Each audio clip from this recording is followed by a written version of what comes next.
네, 안녕하십니까. 2022 대한민국 과학기술연차대회 심포지움에 오신 여러분 반갑습니다. 저는 이번 심포지움 4회 사회와 좌장을 맡은 산업연구원 최윤이라고 합니다. 코로나19 거리두기 완화 덕분에 현장에서 여러분을 오랜만에 모셨습니다. 현장에 참석하지 못하신 분들께서는 공식 홈페이지와 유튜브 등을 통해 실시간 참여와 시청이 가능하오니 많은 참여 부탁드리겠습니다. 오늘 심포지움은 포스트 팬데믹 한국 바이오 산업의 미래와 전략이라는 주제를 다루어 볼 예정입니다. 발제자로는 이관순 한미약품 부회장님의 발표를 듣고요. 여러 저명하신 토론자분들의 토론을 진행할 예정입니다.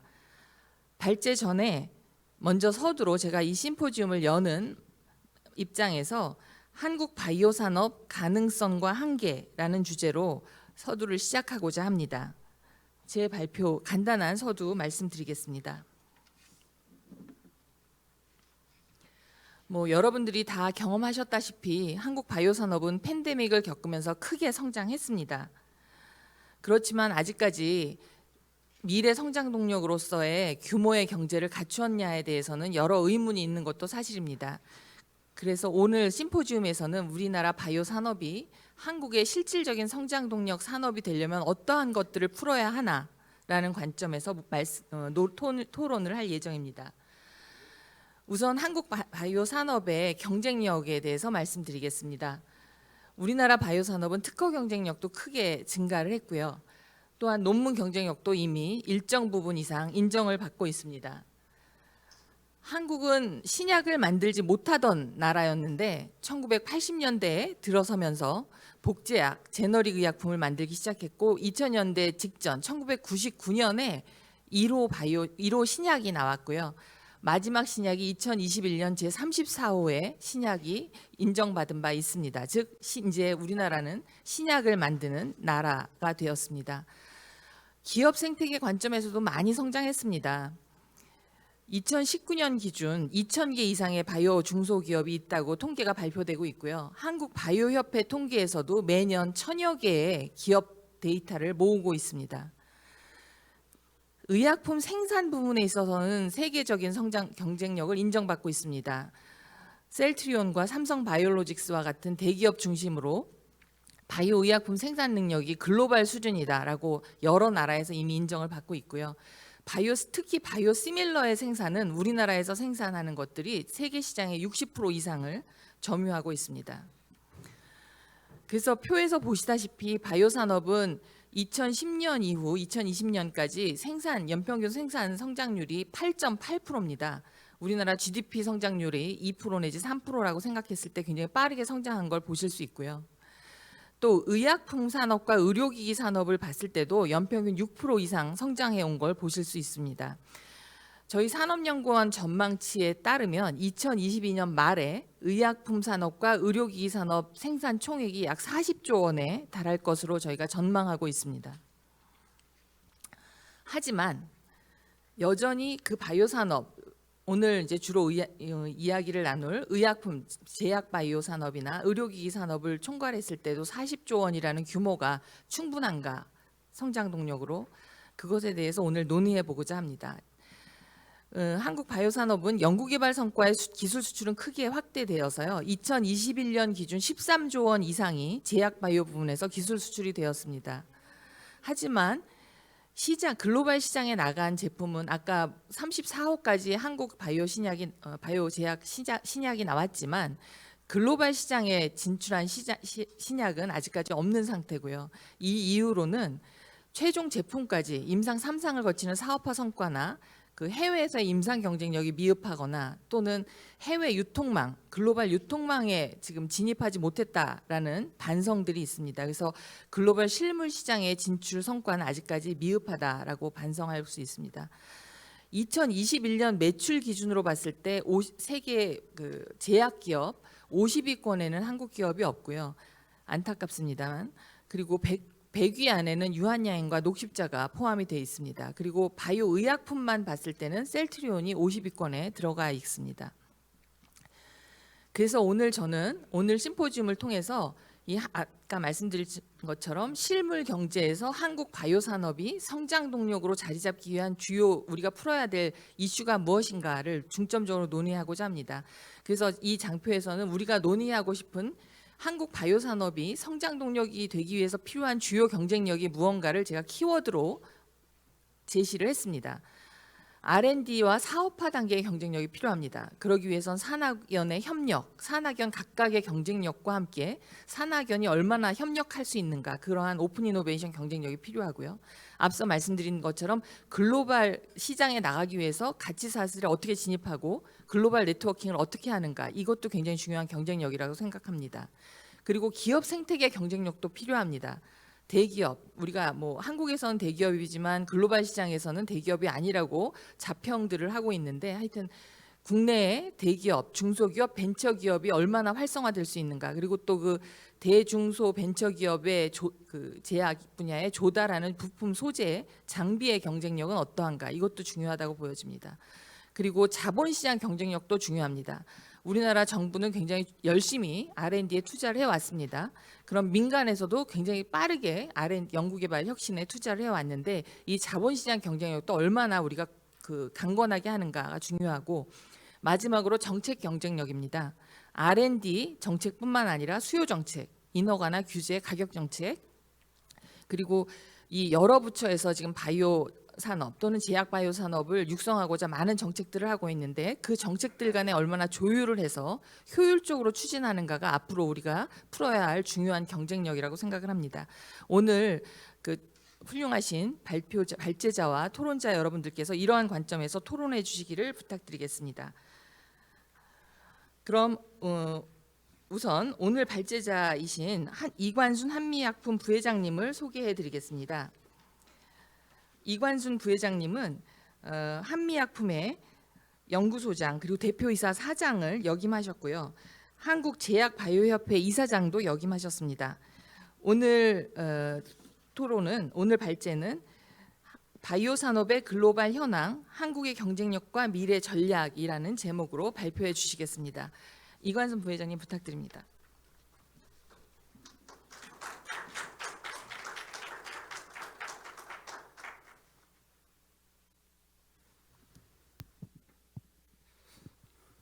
예, 안녕하십니까, 이관순입니다. 우선 굉장히 오랫동안 코로나라는 그 감염병에 갇혀 있다가 이렇게 밖에서 이런 대면 심포지움을 하게 돼서 굉장히 감개무량하게 생각하고요. 우리나라 제가 제목은 원래 바이오 산업이었는데, 사실 그 바이오 산업의 가장 큰 부분을 차지하는 것이 제약 산업이기 때문에 제목의 제약 산업, 제약 바이오 산업의 글로벌 현황, 그리고 우리나라의 경쟁력, 또 앞으로 어떻게 하면은 세계 시장에서 우리가 성장하고 성공할 수 있을까 하는 미래 전략에 대해서 제 나름대로 그동안 그 산업계에서 경험을 바탕으로 설명을 드리도록 하겠습니다. 먼저 그 글로벌 제약 바이오 산업을 오버뷰를 해드리고, 특히 이제 코로나로 인해서 많이 바뀐 여러 가지 환경들을 좀 설명을 드리겠습니다. 그리고 실제 그러면 국내 그 제약 바이오 산업의 현 주소가 어디에 있는가, 그걸 말씀을 드리고, 그리고 그 앞으로 우리가 그런 성공을 위해서 어떻게 나가는 것이 우리 제약 바이오 산업을 국가의 어떤 경쟁력 있는 그런 산업으로 키울 수 있는 길인가에 대해서 말씀을 드리겠습니다. 우선 그 제약 바이오 산업의 글로벌 현황은 여러분들 잘 아시고 계시지만 2020년도에 약 우리 돈으로 2020년도에 약 한 1조 3천억 달러에서 앞으로 한 연간 5% 이상 성장을 해서 2025년도엔 약 1조 6천억 달러가 될 거라고 그렇게 전망을 하고 있습니다. 그 이유는 사실은 지금 전 세계적으로 고령 인구들이 많이 증가하고 있고, 우리나라도 예외는 아닙니다만은 의약품에 대한 수요, 또 그동안 이제 의약품이 없던 질환의 계속적인 수요 때문에 상당히 높은 그런 다른 산업에 비해 성장을 할 걸로 그렇게 예상을 하고 있습니다. 그 전 세계 제약 바이오 업체들이 대부분 이제 미국, 유럽이 양분을 하고 있는데 2021년 기준으로 봐도 미국 회사 5개, 그 유럽 회사 5개가 전 세계 그 탑 10 글로벌 제약 회사로 이렇게 매출 기준으로 되어 있습니다. 이 중에 파이자를 비롯해서 그 코로나에서 상당한 그 코로나의 수혜를 입은 기업들이 상당히 높은 성장을 하고 있는 것을 보실 수가 있습니다. 이것은 2021년도 글로벌 20대 의약품입니다. 보시겠지만 그 여러 가지 mRNA 백신 그리고 코로나 치료 약물들이 대거 20위권 안으로 진입해 있는 그런 변화를 보실 수 있습니다. 2020년도에 그 글로벌 그 코로나 19가 이제 빠르게 퍼지면서 사실은 여러 가지 측면에서 이제 바이오텍 회사들의 IPO나 여러 가지 그 밸류에이션 이런 것들이 많이 이제 1년 정도 높아졌었습니다. 여러 가지 이유인데 그러면서 그 이후에 2021년 한 중반 들어서부터는 급격하게 지금 밸류들이 떨어지고 있고 그것은 뭐 미국이든 우리나라든 전 세계적인 그런 현상입니다. 이런 부분들이 지금 우리가 당면하는 현재 문제 중에서 가장 큰 이슈라고 이렇게 볼 수 있습니다. 하지만 그 여러 가지 이 제약 바이오 산업의 핵심인 그런 신약 개발 파이프라인은 점진적으로 계속 늘어나고 있습니다. 허가 현황도 많아지고 있고 또 임상에 진입하는 그런 파이프라인도 점점 늘어나고 있고 물론 이제 코로나 관련된 백신이나 치료제의 효과도 있습니다만 그리고 임상 이후에 파이프라인들 각 단계별로도 계속 증가를 하고 있습니다. 눈여겨 보실 것들은 이 중에서 그 전체적으로 늘어나지만 중국의 그 성장 그리고 아주 뭐 여기서 보면 미미하지만 우리나라도 그 파이프라인이 계속 성장을 하고 있고 유럽이라든지 특히 일본은 아주 굉장히 급격하게 감소하는 걸 볼 수 있습니다. 이 슬라이드는 작년 말 기준으로 전 세계 코로나 백신의 개발 현황입니다. 여러 가지 그 모달리티의 백신들이 개발이 됐었고 여러분 잘 아시지만은 RNA 백신이라는 새로운 모달리티가 나와서 여러 가지 성공적인 성과를 이뤘고 그 이외에도 상당히 많은 백신들이 허가를 받고 또 현재 임상 단계에도 약 한 130여 개의 그 파이프라인들이 있습니다. 이런 과정에서 상당히 많은 자본들이 투여가 됐고 또 기술들도 많이 개발이 됐습니다. 그래서 이런 팬데믹을 겪으면서 우리가 경험한 짧은 시간에 경험한 이 백신의 개발 기술 이런 것들이 앞으로 축적된 기술들이 어느 방향으로 펼쳐나가느냐에 따라서 이 코로나로 인해서 축적됐던 그런 기술력들이 향후에 미래 어떤 가치 있는 분야로 또 성과를 낼 수 있을 걸로 이렇게 생각이 됩니다. 특히 그 바이오텍의 그 어떤 파이프라인 증가를 보면 훨씬 빠르게 증가를 하는 걸 보실 수 있고 특히 중국은 전 세계 신약 파이프라인의 한 국가별 순위에서 미국에 의해서 2위를 차지하고 있고 한국도 약 6% 바이오텍 비중이 약 한 6%의 전 세계 파이프라인을 점유하고 있어서 상당히 그 지금 그 과거 한 5년에서 10년 동안 국내 그 바이오 벤처들이 상당히 많은 그런 파이프라인들을 키워오고 있다. 그래서 이런 부분들이 앞으로 우리나라의 그 어떤 제약 바이오 산업의 미래가 밝은 그런 하나의 증거가 될 수 있다고 볼 수 있겠습니다. 특히 그 최근 들어서는 뭐 mRNA 백신의 영향도 있지만 새로운 모달리티를 갖는 그런 드럭들의 어떤 딜들이 상당히 많이 늘어나고 있습니다.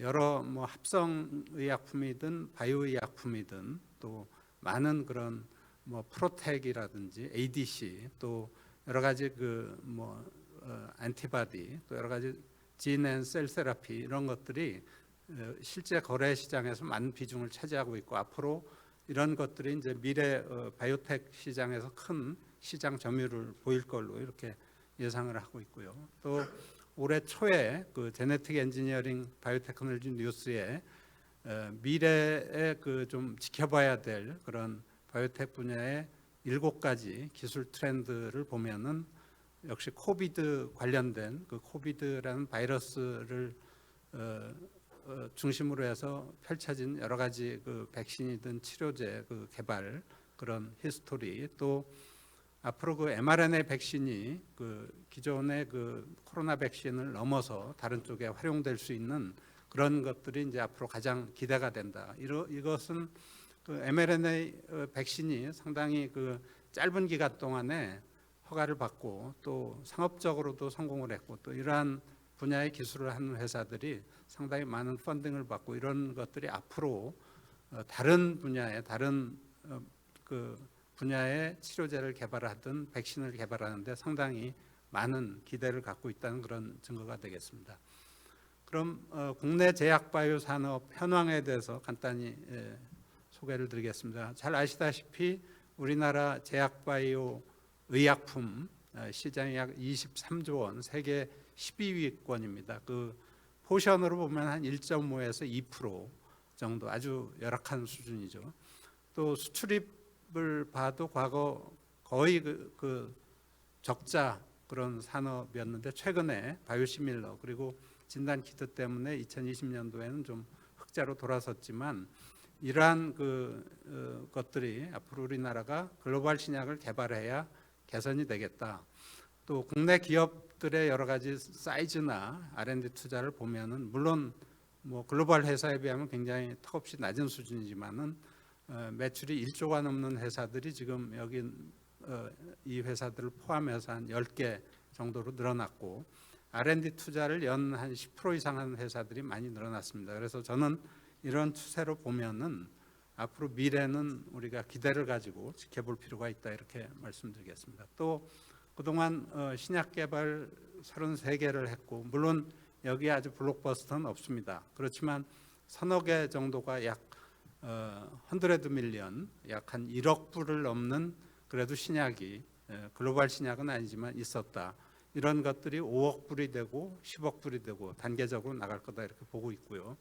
또 미국이나 유럽 시장에 진출하는 의약품도 점점 늘어나고 있고 더 중요한 것은 국내에서 연 한 700건 이상의 임상 시험이 물론 여기에 신약도 있고 다른 의약품도 있지만은 그 임상 기술이 사실은 신약 개발의 가장 키 요소인데 그런 것들이 계속 늘어나고 있다. 이게 이제 앞으로의 미래를 굉장히 밝게 해주고 있다 이렇게 말씀드릴 수 있겠습니다. 특히 아까 최윤희 박사님도 말씀하셨지만 기술 수출 어느 분들은 이게 뭐 기술 수출이 그냥 겉모양만 좋아 보이지 큰 실속이 있냐 이렇게 얘기를 하시지만 결국은 우리보다 더 잘 개발할 수 있는 그런 파트너가 이걸 가져가서 개발하는 거기 때문에 저는 확률을 높이는 가장 좋은 방법은 기술 수출이 아직도 유효하다 이렇게 보고 있고요. 특허라든지 여러 가지 생산 역량 또 파이프라인 또 임상 시험의 어떤 수준 이런 것들이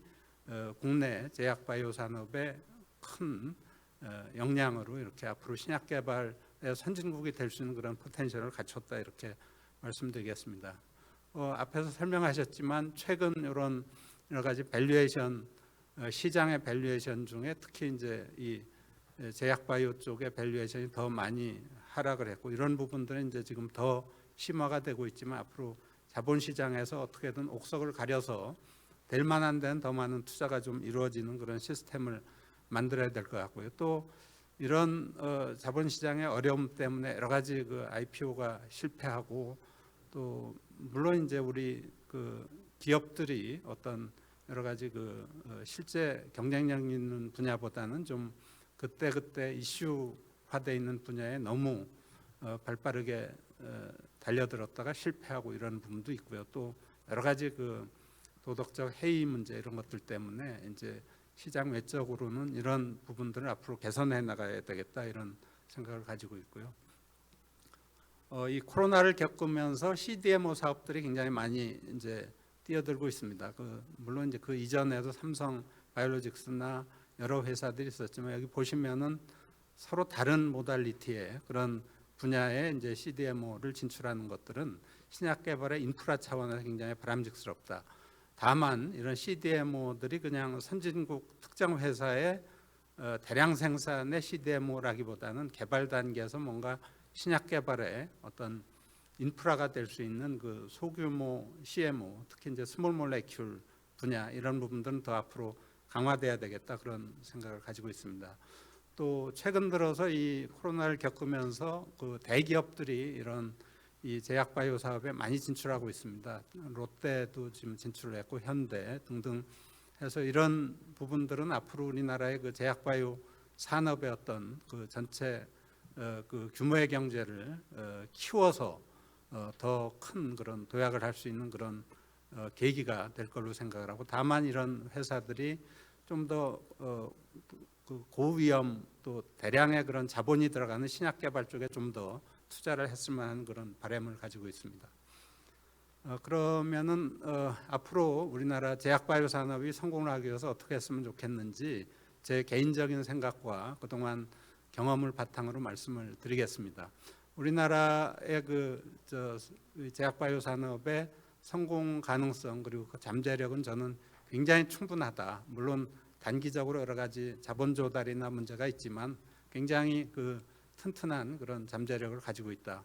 그 예로서 지금 국내 제약회사들 또 바이오텍들이 직접 개발하든지 또는 라이센스한 그런 유망한 품목들, 특히 2상, 3상에 가고 있는 품목들이 상당히 많이 있다. 또 일부 벤처들은 아주 튼튼한 플랫폼 기술을 가지고 상당히 많은 기술 거래들을 하고 있어서 그런 것들이 이제 씨앗을 뿌리면서 앞으로 이제 성과로 나올 것이다 이렇게 저는 확신을 하고 있고요. 또 CDMO 이런 백신이라든지 여러 가지 바이올로지컬들에 대한 CDMO의 경쟁력은 굉장한 또 글로벌 수준이고 이런 것들이 우리 신약 개발의 인프라 역할을 충분히 할 수 있다. 또 그 이후에 코로나 이후에 지금 뭐 신약하는 회사들의 어떤 CDMO를 찾기 위한 그런 콜들이 많이 있고 국내 회사들 중에 어느 정도 기초를 탄탄히 가지고 있는 회사들이 CDMO에 또 계속 뛰어들고 있어서 이런 것들도 어쨌든 국내에 이 CDMO가 있으면 굉장히 빠르게 임상 개발을 할 수 있기 때문에 그런 것들이 이제 신약 개발에 좀 촉진제가 될 수 있겠다 이런 생각을 가지고 있습니다. 그리고 가장 중요한 것은 과거 한 5년 동안 우리가 한 300건이 넘는 그 신약 파이프라인을 글로벌 회사에 라이센싱을 했습니다.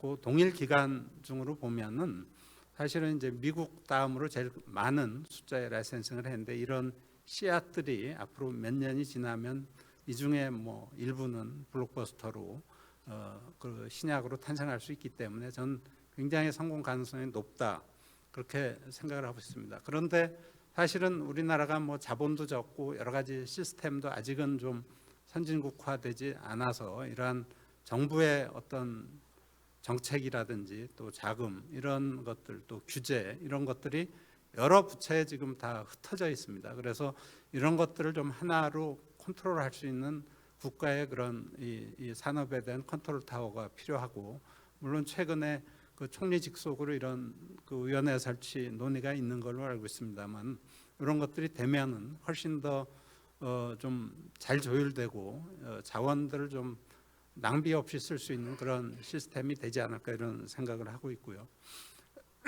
또 실은 이제 우리가 GDP 대비한 R&D 비중은 그리 낮은 편이 아닙니다. 그런데 이거에 대해서 나오는 아웃풋은 점점 떨어집니다. 특허는 11위, 또 이 지식재산 사용료는 14위 이런 정도로 이제 떨어지는데, 물론 그 전체 바이오헬스 연구비 중에 신약 개발에 들어가는 돈 아주 극히 일부입니다. 그래서 그 전체 금액을 좀 업그레이드 시켜야 될 필요가 있고, 또 전체적으로 이런 것들이 이제 정부 차원에서 좀 조율해서 효율적으로 쓰이게 하고 관리를 잘 하면은 우리도 정말 많은 숫자는 아니지만 글로벌 신약을 짧은 시간에 만들 수 있다 이렇게 생각을 하고요. 또 오늘도 뭐 많은 논의를 하시겠지만 이 엑시트 전략이 우리가 너무 심플하고 너무 수단이 많지 않습니다. 특히 M&A라든지 이런 것들이 실제 제도적으로 많이 활성화가 안 돼 있고, 그래서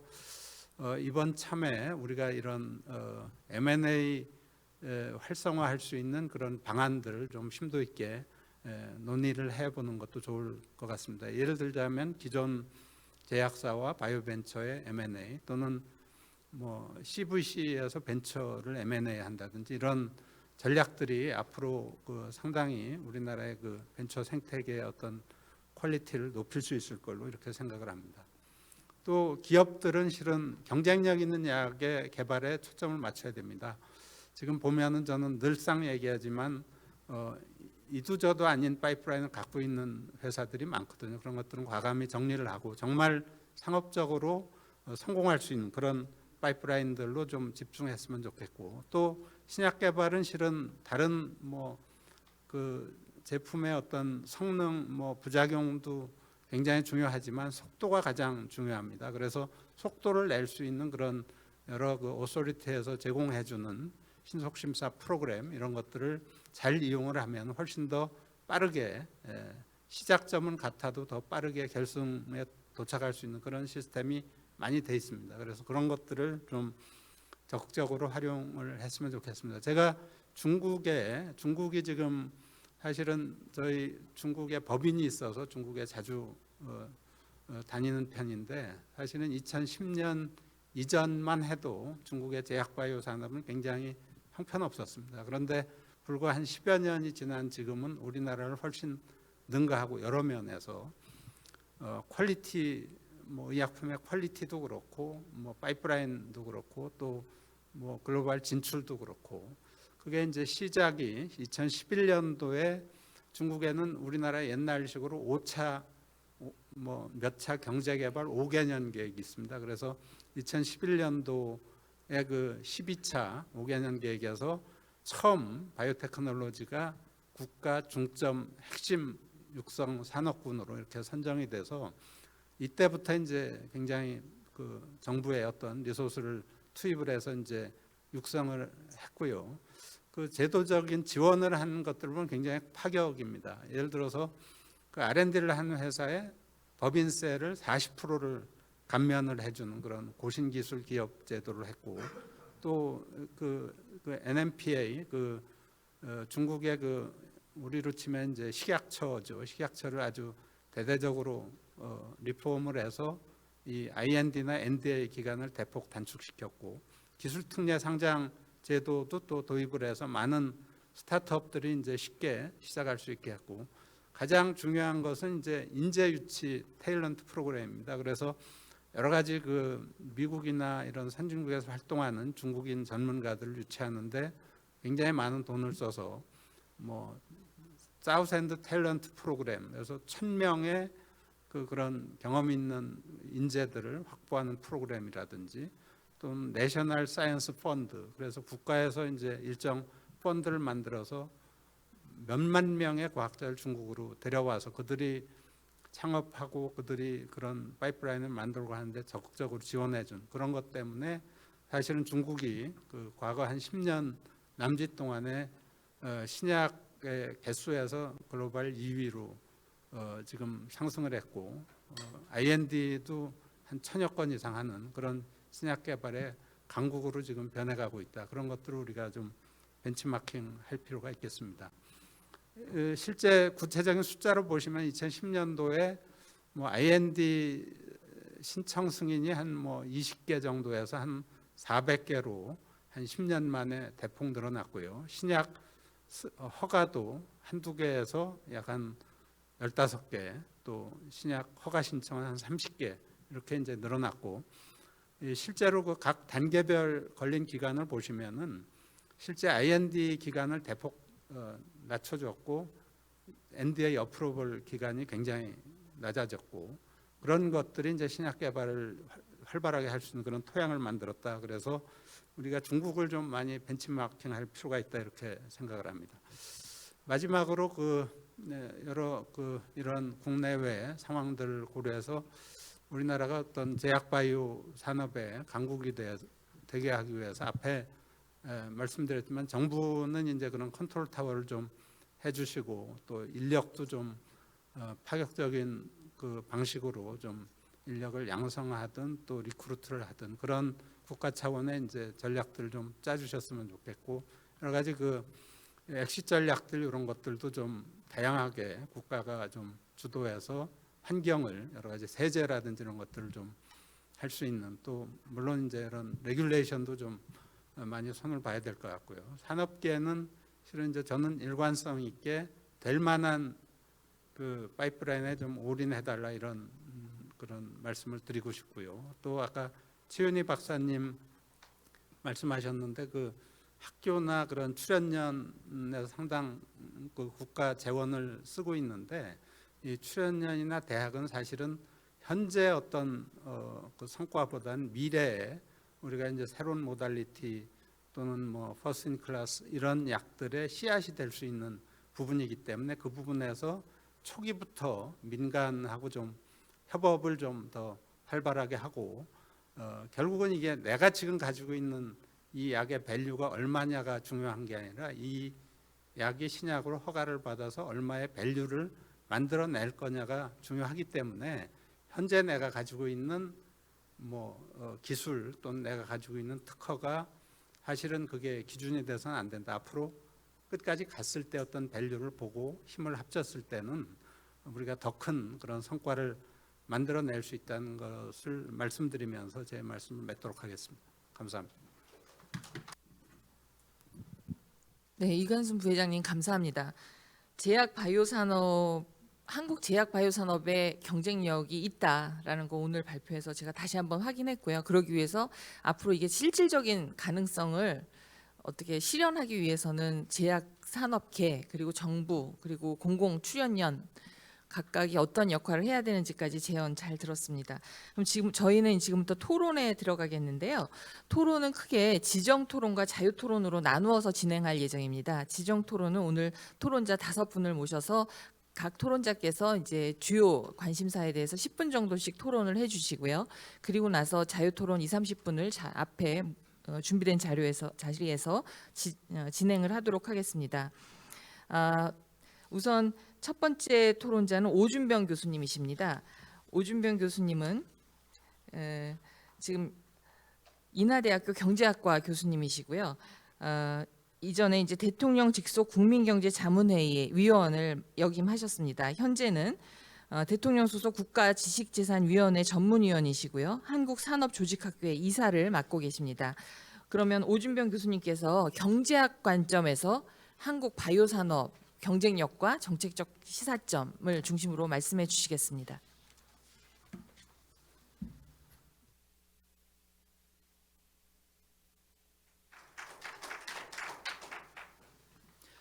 네, 안녕하세요. 인하대 경제학과의 오준병 교수입니다. 오늘 이렇게 귀한 자리에 불러주셔서 토론을 할 수 있게 해주셔서 감사드립니다. 먼저 이관순 부회장님께서 발표하신 내용이 사실은 경제학자인 제 입장에서 보면 상당히 자세하고 그리고 현재 우리나라 바이오 산업에 관련된 여러 가지 현황이라든가 전망에 대해서 자세히 말씀을 해주셔서 많이 배울 수 있는 기회가 됐습니다. 다시 한번 감사드리고요. 오늘 이제 제가 주로 말씀드릴 내용은 경제학자의 관점에서 포스트 팬데믹 이후에 한국 바이오 산업이 현재 어떤 상태에 있고 그리고 어떻게 미래 산업 정책적인 관점에서 미래 전략을 짜야만 좀 더 국제 경쟁력을 가질 수 있을지 좀 브로드하게 말씀을 드리도록 하겠습니다. 이관순 부회장님께서 말씀해주신 그 발표 내용을 먼저 간단하게 요약을 하면 국내 제약 바이오 산업의 현황과 성공을 위한 정책적 제언을 주로 해주셨고요. 국내의 현황으로서는 의약품 수요의 지속적인 증가가 일어나고 있고, 뭐 그 한국이라든가 중국과 같이 이머징 국가의 그 비중이 증가하고 있고, 그리고 생명공학 과학기술이 이제 발달을 해서 투자자들의 어떤 그 제약 산업에 대한 그 투자 신뢰도가 증가하고 있다라고 이제 말씀을 해주셨습니다. 하지만 여전히 국내 기업들이 이제 낮은 R&D 투자 규모를 갖고 있고, 물론 굉장히 높은 편이긴 하지만 국제적인 경쟁력인 관점에서 봤을 때는 아직 그 R&D 투자 규모라든가 특허 성과가 아직은 좀 미흡한 편이다라고 이제 말씀을 해주셨습니다. 그리고 이제 재원으로서는 국가 컨트롤 타워가 좀 필요하고, 획기적이고 과감한 국가 자원의 투입이 필요하고, 또 기업들의 IPO 이외에 다양한 그 엑시트 전략이 좀 필요하다, 이렇게 말씀을 해주신 것 같습니다. 이런 내용을 이제 요약을 해보면 글로벌 바이오 산업의 수요와 기회 요인은 상당히 증가하고 있는 측면이 있고, 하지만 아직 우리나라는 국제 경쟁력과 투자 여건에 있어서 좀 미흡한 편이 아닌가. 그래서 앞으로 좀 더 민간 기업과 정부의 좀 과감한 투자와 육성 정책이 필요하다라는 걸로 이제 요약이 될 수 있을 것 같습니다. 전반적인 그 바이오 산업의 정책적인 관점에서의 방향성은 지금 이관순 부회장님께서 말씀해 주신 것처럼 질적인 측면에서는 상당히 공감대가 형성이 되지 않나 생각을 합니다. 그렇다면 이제 중요한 것은 과연 현재 투자되고 있는 이 한국 바이오 산업에 있어서의 투자 규모라든가 또는 인력 양성 프로그램, 이런 것들이 과연 양적인 측면에서 적정한가, 그리고 그것을 위해서 민간 부분이 해야 될 일과 정부가 해야 될 일은 어떻게 구분을 해서 좀 더 역할 분담을 해서 효율적으로 추진을 해야 될 것인가, 그런 정책적 과제에 있지 않나 생각을 해봅니다. 먼저 이 말씀을 드리기 전에, 정책적 제안을 하기 전에 이미 많은 분들이 알고 계시지만 이 바이오 산업은 굉장히 다른 산업과 다른 독특한 경제학적 특징들을 지니고 있습니다. 먼저 이미 잘 알고 계신 것처럼 신약 파이프라인이 처음에 연구개발 단계에서부터 승인 허가를 받고 판매에 이르는데 한 10년에서 15년 정도 걸리는 상당히 오랜 가치 사슬의 어떤 수명 주기가 이제 필요하고, 한번 개발하는 데 있어서는 상당히 오랜 시간과 많은 고정 비용이 투입이 되지만, 일단 개발에 성공을 하면 그 신약을 생산하는 데 있어서 상당히 낮은 가변 비용이 들어가는, 그래서 대표적인 규모의 경제가 존재하고, 만약에 시장에 그냥 두었을 경우에는 위너가 모든 것들을 가져가는 그런 그 규모의 경제가 존재하는 자연 독점적인 성격이 강한 그런 산업이라고 볼 수가 있습니다. 그리고 이런 신약을 개발하는 데 있어서 당연히 이제 고위험과 고수익의 어떤 산업적 특성을 지니고 있습니다. 때문에 일반 다른 전자산업과 같이 쉽게 우회 기술을 사용하거나 모방을 해서 추격을 할 수 있는 것이 아니고, 상당히 높은 진입 장벽이 존재하는, 그래서 어떻게 보면 선진국형 산업이라고 할 수 있는 그런 산업이라고 할 수가 있습니다. 대표적인 예로 이런 것 때문에 그 다른 산업에 비해서 이 선점자의 이익이 상당히 큰 그런 산업이라고 할 수가 있습니다. 또 하나의 특징은 다른 전자산업이나 기계산업과는 달리 연구 인력의 중요성이 상대적으로 매우 높은 편이라고 할 수가 있습니다. 일반적으로 연구개발비 지출이라든가 연구개발 인력은 그 제약산업 전체 평균의 약 18%를 차지하는데, 전기전자산업 같은 경우에는 약 7.7%, 일반 제조업은 3.1%의 차지를 하고 있어서 상대적으로 상당히 높은 고부가 가치의 지식, 그리고 연구 중심의 그런 어떤 산업이라고 이제 할 수가 있겠습니다.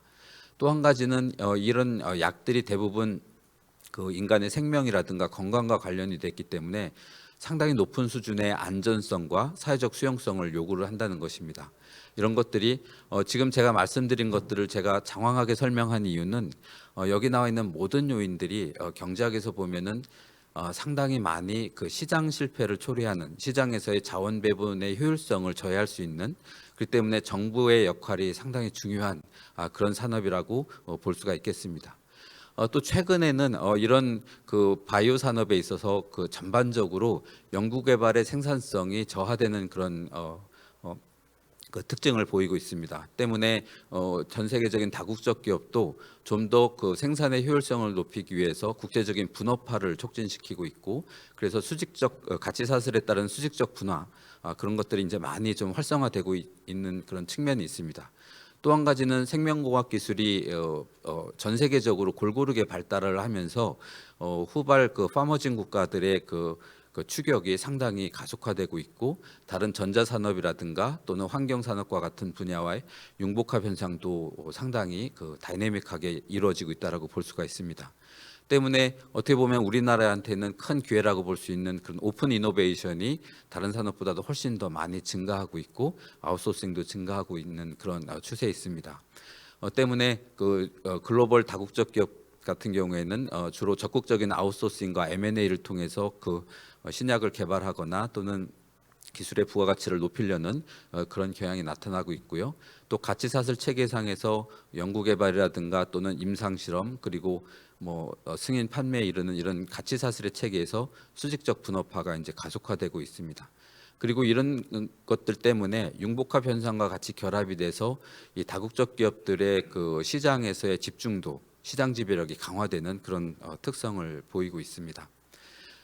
그래서 이런 현상들을 전부 고려를 하고 우리나라의 그 현황들을 봤을 때 바이오 산업, 현재 우리나라의 바이오 산업을 한마디로 얘기한다면 탈주격 시대의 추격 산업이라고 이렇게 정의를 내릴 수가 있을 것 같습니다. 이 단어는 그 서울대학교의 박상욱 교수님께서 올 초에 바이오 산업의 거버넌스에 관한 그런 토론을 할 때 사용하신 용어인데요.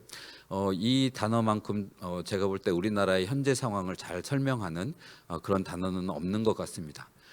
그래서 구체적으로는 미흡한 국제 경쟁력을 갖고 있고 상대적으로 작은 연구개발 투자 규모를 갖고 있어서 어떻게 보면 다국적 기업과 우리나라의 현재 바이오 산업은 좀 다윗과 골리앗과의 싸움과 같은 그런 형태가 아닌가 그렇게 생각을 하고 있습니다. 근데 한 가지 이제 중요한 특징은 현재 우리나라가 과거 20년 동안 바이오 산업에 정부의 투자가 상당히 많이 이루어졌습니다. 그래서 정부 R&D 비중을 보면 IT 산업에 있어서 약 그 전체 정부 R&D 투자의 18%를 차지하는데 2019년 현재 그 바이오 산업에 투자한 것이 약 19%를 넘어서서 현재 정부 투자 규모로만 보면 보통 우리가 유망 산업이라고 하는 6T 산업 중에서 가장 높은 정부 연구개발 투자가 이루어지고 있다고 볼 수가 있습니다. 근데 두 번째 그래프에서 보시다시피 이 IT 산업에서는 민간 부분의 투자가 약 90%를 달하고 있습니다. 정부가 투자하고 있는 그 금액은 약 3조 5천억 원에 달하고 있는데 이 금액은 전체 민간 부분의 투자를 합했을 때 약 10%에 불과한 그런 비중을 보이고 있습니다. 근데 이제 바이오 산업 같은 경우에는 정부 비중이 역시 유사한 약 3조 6천억 정도가 투자가 되고 있는데 정부 비중이 약 48%, 민간 비중이 52%로 굉장히 그 비슷한 그런 특성을 보이고 있습니다. 다른 산업에서도 민간 투자의 비중이 상당히 높다는 걸 보면 우리나라는 앞으로 그 민간 연구개발 투자의 규모를 확대하고 국제 경쟁력을 강화하기 위해서는 민간 부분의 R&D 투자를 강화할 수 있는 그리고 촉진할 수 있는 여러 가지 정책적인 그 툴을 만드는 것이 어떻게 보면 우리나라 바이오 산업 육성의 핵심이 아닐까 그렇게 생각을 해봅니다.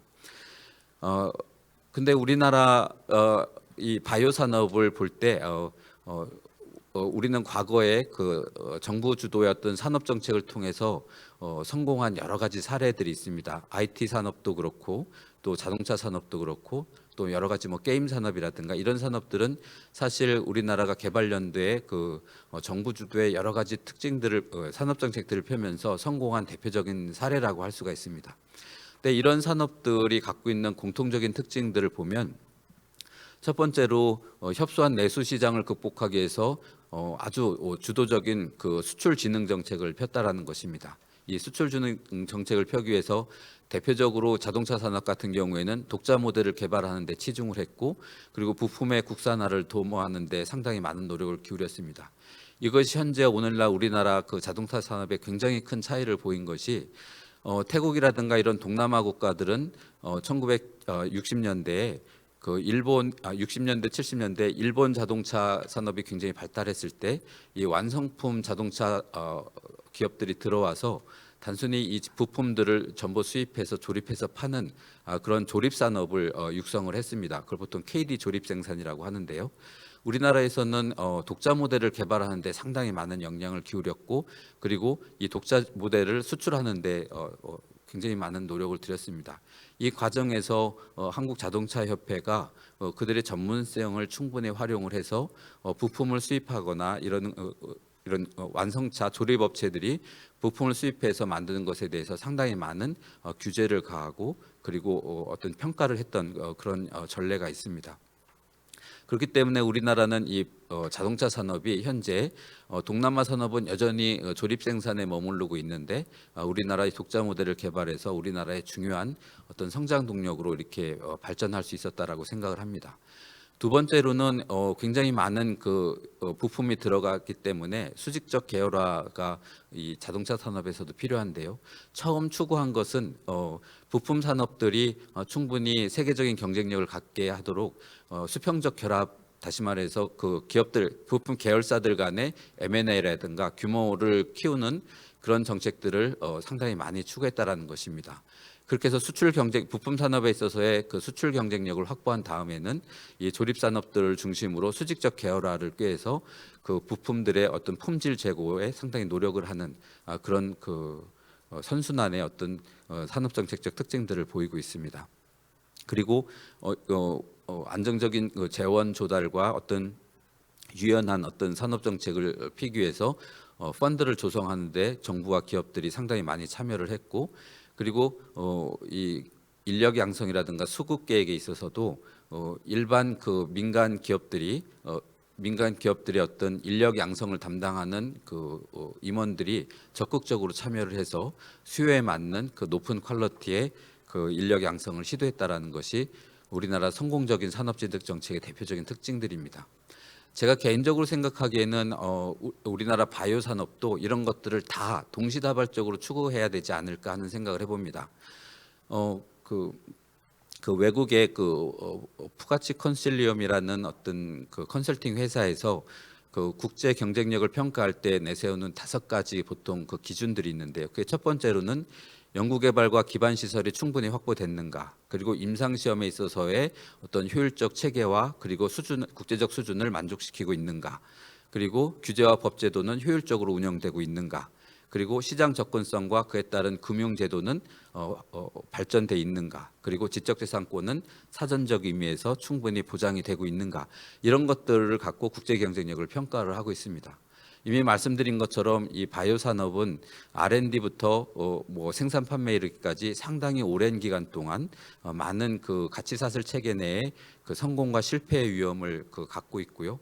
그리고 시장에서의 불확실성도 상당히 높고, 우리나라는 아직까지 이런 그 글로벌 회사 몇 개를 제외하고서는 그 영세성이 상당히 높은 편이라고 생각이 됩니다.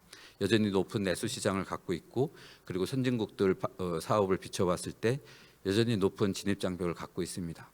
그러면 여기에서 우리나라가 수출 주도의 어떤 국제 경쟁력을 확보하려면 크게 3가지 키워드를 말씀드릴 수가 있을 것 같습니다. 그걸 영어로 굳이 얘기를 하면 뭐 faster, longer and more라고 이제 저는 표현을 하는데요. 투자를 더 빨리, 다시 말해서 더 과감하게 더 많이 투자를 해서 선점의 이익을 누릴 수 있는 그런 어떤 투자 형태를 마련을 해야 될 것이다. 그것이 뭐 펀드가 됐든 아니면 규제 완화를 됐든 또는 해외 투자의 유치가 됐든 좀 더 빨리 그 투자의 어떤 규모의 경제를 누릴 수 있는 그런 정책을 마련을 해야 되겠다. 두 번째로는 이게 굉장히 불확실성과 실패 위험이 높은 산업이다 보니까 많은 일반 대중들이 하는 말들이 여태 바이오 산업이 이렇게 많이 투자가 됐는데 도대체 성과가 나온 게 무엇이냐라는 말씀들을 많이 하십니다. 그렇지만 이 바이오 산업은 그 특성상 전자산업과 같이 이렇게 점진적인 어떤 발전을 꾀하는 그런 산업 분야가 아니라 굉장히 디스크리트한, 다시 말해서 새로 개발된 신약이 굉장히 오랫동안 그 기술 수명 주기를 유지하고 진입 장벽으로 작용하는 산업이기 때문에 굉장히 높은 고수익의 고부가치 산업이라고 얘기를 할 수가 있겠습니다. 때문에 안정적이고 유연하게 그 투자가 이루어질 수 있는 어떤 정책이 마련이 돼야 될 것이라고 생각이 되고요. 당연히 우리나라가 지금 전 세계적으로 봤을 때 그 규모의 측면에 있어서는 그 전 세계에서 굉장히 미약한 측면이 있어서 이런 그 다윗과 골리앗 싸움에서 이기려면 우리가 어떤 특정한 분야라도 상당히 많은 그 투자가 이루어질 수 있는 그런 어떤 정책이 마련이 돼야 될 것이라고 생각이 돼봅니다. 그래서 이것을 다시 표현을 하면 크게 뭐 스케일업을 위한 어떤 정책들, 그다음에 아까 말씀드린 것처럼 정부의 R&D 투자는 이미 굉장히 많은 그 한계점에 도달한 것 같기 때문에 민간 부분의 투자를 촉진시킬 수 있는 여러 가지 제도적인 규제 완화라든가 또는 정책들, 그리고 선택과 선점을 할 수 있는 그런 신속한 여러 가지 승인 절차라든가 또는 투자 전략 이런 것들이 필요하다고 생각을 해봅니다. 이것들을 조금 더 자세히 말씀드리면 아까 이관순 그 부회장님께서도 말씀을 하셨지만 그 M&A를 좀 더 적극적으로 장려를 해야 된다라고 생각을 합니다. 지금 현재 우리나라의 그 공정거래위원회에서는 굉장히 정태적인 관점에서 시장 지배 구조를 평가하고 이런 M&A를 그 좀 보수적으로 평가하는 경향이 있는데 좀 더 이런 그 시장 지배력에 대해서 좀 더 완화된 그런 입장을 취해서 동태적인 어떤 역동적인 그런 효율성을 꾀할 수 있는 그런 그 시장의 확장과 규모의 경제를 위한 M&A 장려하는 그런 것들이 이제 필요할 것 같고요. 그리고 자동차 산업의 경우에서 본 것처럼 이 수평적 통합, 다시 말해서 원부자재를 생산하는 업체들의 어떤 영세성과 글로벌 스탠다드를 맞추기 위해서 수평적 통합을 장려를 하고 그리고 수직적 계열화를 통해서 뭐 GMPC라든가 이런 어떤 그 퀄리티를 평가할 수 있는 측면에서 보면 이 최종 신약 개발 생산하는 기업들의 어떤 노하우가 전수될 수 있는 그런 수직적 계열화까지도 이제 촉진하는, 어떻게 보면 이런 것들이 단기적으로는 시장의 집중도를 상당히 높일 수 있지만 장기적으로 보면 이런 것들이 오히려 그 산업 전체의 효율성을 증가시키고 퀄리티를 증가시켜서 국제 경쟁력을 강화시킬 수 있지 않을까 그런 생각을 해봅니다. 두 번째로는 우리나라가 갖고 있는 좁은 내수 시장 때문에 연구 인력을 양성을 하는데 특히 아주 그 수준 높은 연구 인력을 양성하는데 상당히 큰 제약 조건이 제약으로 작용을 하는 것 같습니다. 때문에 보통 이런 그 좁은 내수 시장이라든가 아니면 위험과 불확실성을 제거하는데 가장 좋은 방법은 시장을 통폐합하거나 이런 그 자본과 인력을 그 풀링하는 또는 얼라이언스를 만드는 그런 것들인데요. 그러니까 국제적인 리서치 네트워크를 강화시킬 수 있는 여러 가지 정책을 마련을 하고 그리고 이 바이오 시장에서의 인력도 선진국과 우리나라 간의 교류 협력을 강화시키고 개방을 해서 좀 더 이제는 우리나라가 인력 시장에 있어서의 플랫폼으로 작용할 수 있는 그런 좀 그 세계적인 수준의 생태계를 구축하는 쪽으로 좀 그 생각의 전환을 꾀야 되지 않을까 생각을 해봅니다. 그리고 제가 가장 강조하고 싶은 것은 정부가 이런 정책적인 노력을 하는 것 이외에도 무엇보다도 민간의 바이오 투자 규모가 폭발적으로 늘어나지 않으면 현재 우리나라가 국제 경쟁력을 확보하는데 상당히 많은 그 시간적인 어려움이 있을 것 같고 아까 부회장님께서도 말씀하신 것처럼 워낙 중국이라든가 인도가 이런 그 신약 분야에서 그 추격해 오는 속도가 빠르기 때문에 민간 바이오 투자를 촉진시킬 수 있는 여러 가지 정책적 좀 더 과감한 그런 정책적인 제언이 필요하다고 생각을 합니다. 그래서 정부와 민간의 공동 그 바이오에 관련된 메가 펀드를 조성을 하고 특히 굉장히 많은 비용이 투입되는 임상 3상 같은 경우에는 정부가 좀 더 적극적으로 어떤 규모 지원을 해주는 그런 정책이 필요하다고 생각을 해봅니다. 그리고 사회적 수용성 측면에 있어서도 우리나라가 상당히 그 생명과 관련된 안전과 관련된 보수적인 그런 사회적 분위기가 있기 때문에 이것에 대해서도 좀 더 규제를 완화하고 좀 더 적극적으로 이런 그 사회적인 어떤 인식을 완화시킬 수 있는 그런 정책이 필요하지 않을까 생각을 해봅니다. 그리고 엑시트 전략에 있어서도 아까 말씀하신 것처럼 우리나라 대부분의 기술 수출 중심의 그 벤처 기업들은 IPO만을 어떤 그 엑시트 전략으로 사용을 하고 있는데 이것을 좀 더 M&A를 활성화한다든가 이런 다양한 엑시트 전략을 권고하는 그런 정책이 필요하다고 생각을 해봅니다. 그리고 선택과 선점에 있어서는 사실 신약은 그 성공과 개발에 있어서 상당히 높은 불확실성과 높은 실패 위험이 존재하기 때문에 오히려 이런 그 성공률이 높고 그다음에 낮은 비용이 들어가는 그 합성생물학이라든가 희귀질환 분야에 좀 더 정책적인 집중을 꾀하는 것이 바람직하지 않을까 생각을 해봅니다. 그리고 마지막으로는 궁극적으로는 우리나라 바이오 산업은 좁은 내수 시장을 극복하기 위해서는 이것을 바이오 산업을 플랫폼화하는 그러니까 전 세계적인 플랫폼화하는 그런 전략이 필요한데 이렇게 하기 위해서는 현재 우리나라가 되게 발달해 있는 그 디지털 산업과의 어떤 융복합을 통해서 좀 더 이 바이오 산업의 그 디지털라이제이션을 추구해야 되지 않을까 생각을 해봅니다. 네, 이상 그 정책적 제안을 마치겠습니다. 감사합니다. 네, 오준병 교수님 감사합니다. 바이오 산업의 특성과 타 산업과도 비교하시고 나서 우리가 진짜 이 전략 산업으로 바이오 산업이 크기 위해서 어떤 정책적 노력이 필요해야 되는지 전략이 다시 구축돼야 된다 이런 이야기를 해주셨습니다. 다음 토론자는 묵현상 국가신약개발재단 단장님이십니다. 묵현상 단장님께서는 기업 경험도 있으십니다. 메디프론의 대표이사를 역임하셨고요. 지금 국가신약개발사업단 이전의 조직인 범부처 신약개발사업단 단장을 역임하셨고 현재 우리나라 신약 정부에서 투자하는 신약 개발에 정말 총수를 맡고 계십니다. 묵현상 단장님의 토론 부탁드립니다.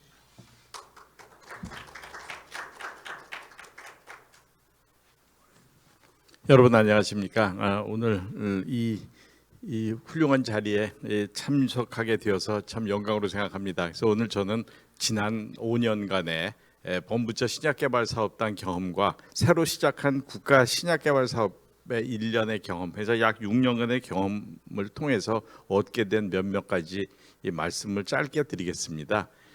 이 발전 모델은 참고로 보시는데 이게 올해 초에 만들어진 건데 크게 네 가지의 발전 모델을 가지고 있었는데 뜻하지 않게 이 맨 왼편에 있는 CMO 모델이 갑자기 요즘 들어서 각광을 받게 되어서 제가 무슨 선견지명에도 있는 사람인 것처럼 보이고 있긴 합니다만은 이 CMO 모델은 원래부터 영업이익률이 약 15%에 달하기 때문에 바이오시밀러와 비교해 볼 때도 별 차이가 나질 않습니다. 그래서 이 CMO 모델은 당분간은 상당히 선전할 모델로 보여집니다. 그리고 선진시장 진출 모델은 우리나라 5대 기업은 당연히 선진시장에 공격적으로 들어가야 되고, 그리고 바이오벤처를 비롯한 규모가 작은 기업들은 자체 혼자서 글로벌 임상을 할 역량이 되질 않으니 이건 플랫폼을 기반해서 연속적인 라이센싱 모델로 갈 수밖에 없는 상황입니다. 레고캠, 알테오젠이 대표적인 예라고 보겠습니다. 그리고 파머징 진출 모델들은 유나이트제약이나 보령제약처럼 기왕에 만들어 놓은 이런 제품들을 가지고 파머징 마켓에 가는 이런 크게 네 가지의 발전 모델이 있다고 보여집니다. 이건 각 회사의 상황에 맞춰서 또 주어진 여건에 맞춰서 발전해 나가면 되리라고 생각을 하는 모델이 되겠습니다. 자, 그래서 오늘 제가 이제 드리려고 하는 말씀의 핵심은 바이오텍, 바이오벤처들이 굉장히 많이 설립이 되었지요. 지금 현재 액티브하게 연구 개발을 하고 있는 바이오벤처의 숫자가 1,400개에서 2,000개 사이로 알려져 있습니다. 굉장히 많은 회사들이 진행이 되고 있고 특례 상장도 꽤 많은 회사들이 이루어졌고요. 그런데 신약 개발 결실은 그렇게 많지 않아요. 신약 허가는 없고 라이센스 아웃은 많이 이루어졌죠. 임상 3상 중에 있는 물질이 약 9건이 현재 3상이 진행되고 있습니다. 바이오벤처로부터. 그래서 이제 이런 문제들에 대해서 도대체 우리는 어떻게 해야 되는가에 대한 고민들을 하게 됐습니다. 그래서 이 파이프라인 현황은 저희 사업단이 주관이 되어서 2022년 3월 말 기준으로 전체 우리나라에는 도대체 얼마나 많은 파이프라인이 있을까 봤더니 총 디스커버리에 940개에서 NDA, BLA는 52개까지 꽤 많은 파이프라인이 존재합니다. 개수로 보면 1,833개의 이 파이프라인에는 1,833개 에셋이 존재하고 있었습니다. 그래서 물질 유형별로 보시면 이게 참 반가운 숫자가 여기 나오는데요.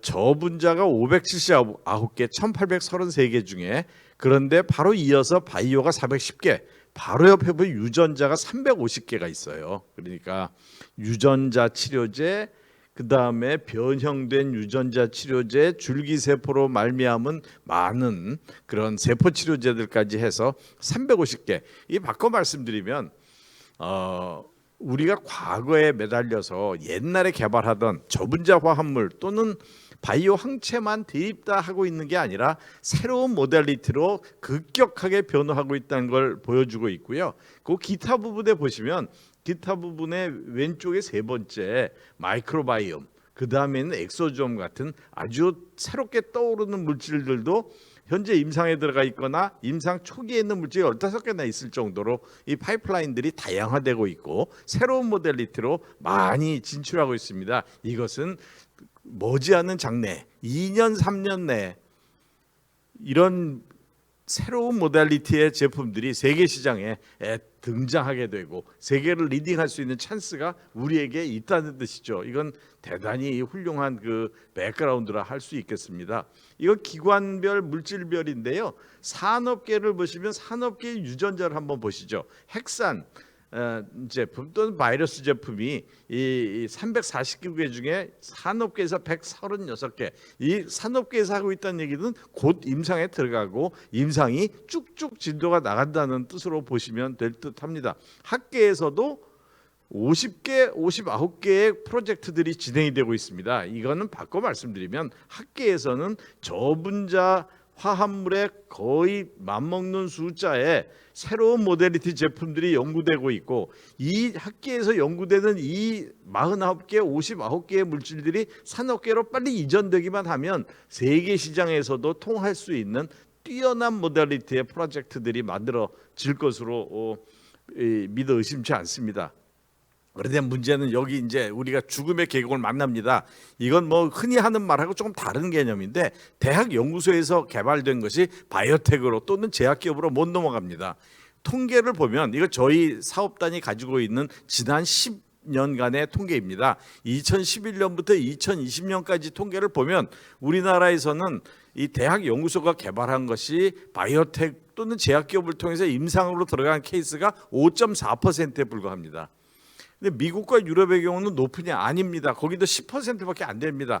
그래서 유럽, 특히 유럽, 또 미국은 스탠포드 대학이나 하버드 대학 같은 이런 대학들이 안타까워서 굉장히 많은 노력을 기울이고 있고, NIH는 NCATS로 이 대별되는 이런 트랜슬레이셔널 리서치에 어마어마한 자금들을 때려 넣고 있습니다. 그 이유는 대학 연구소의 연구 결과가 산업체로 넘어가게 해야 된다라는 그런 그 열망에서 시작된 것입니다.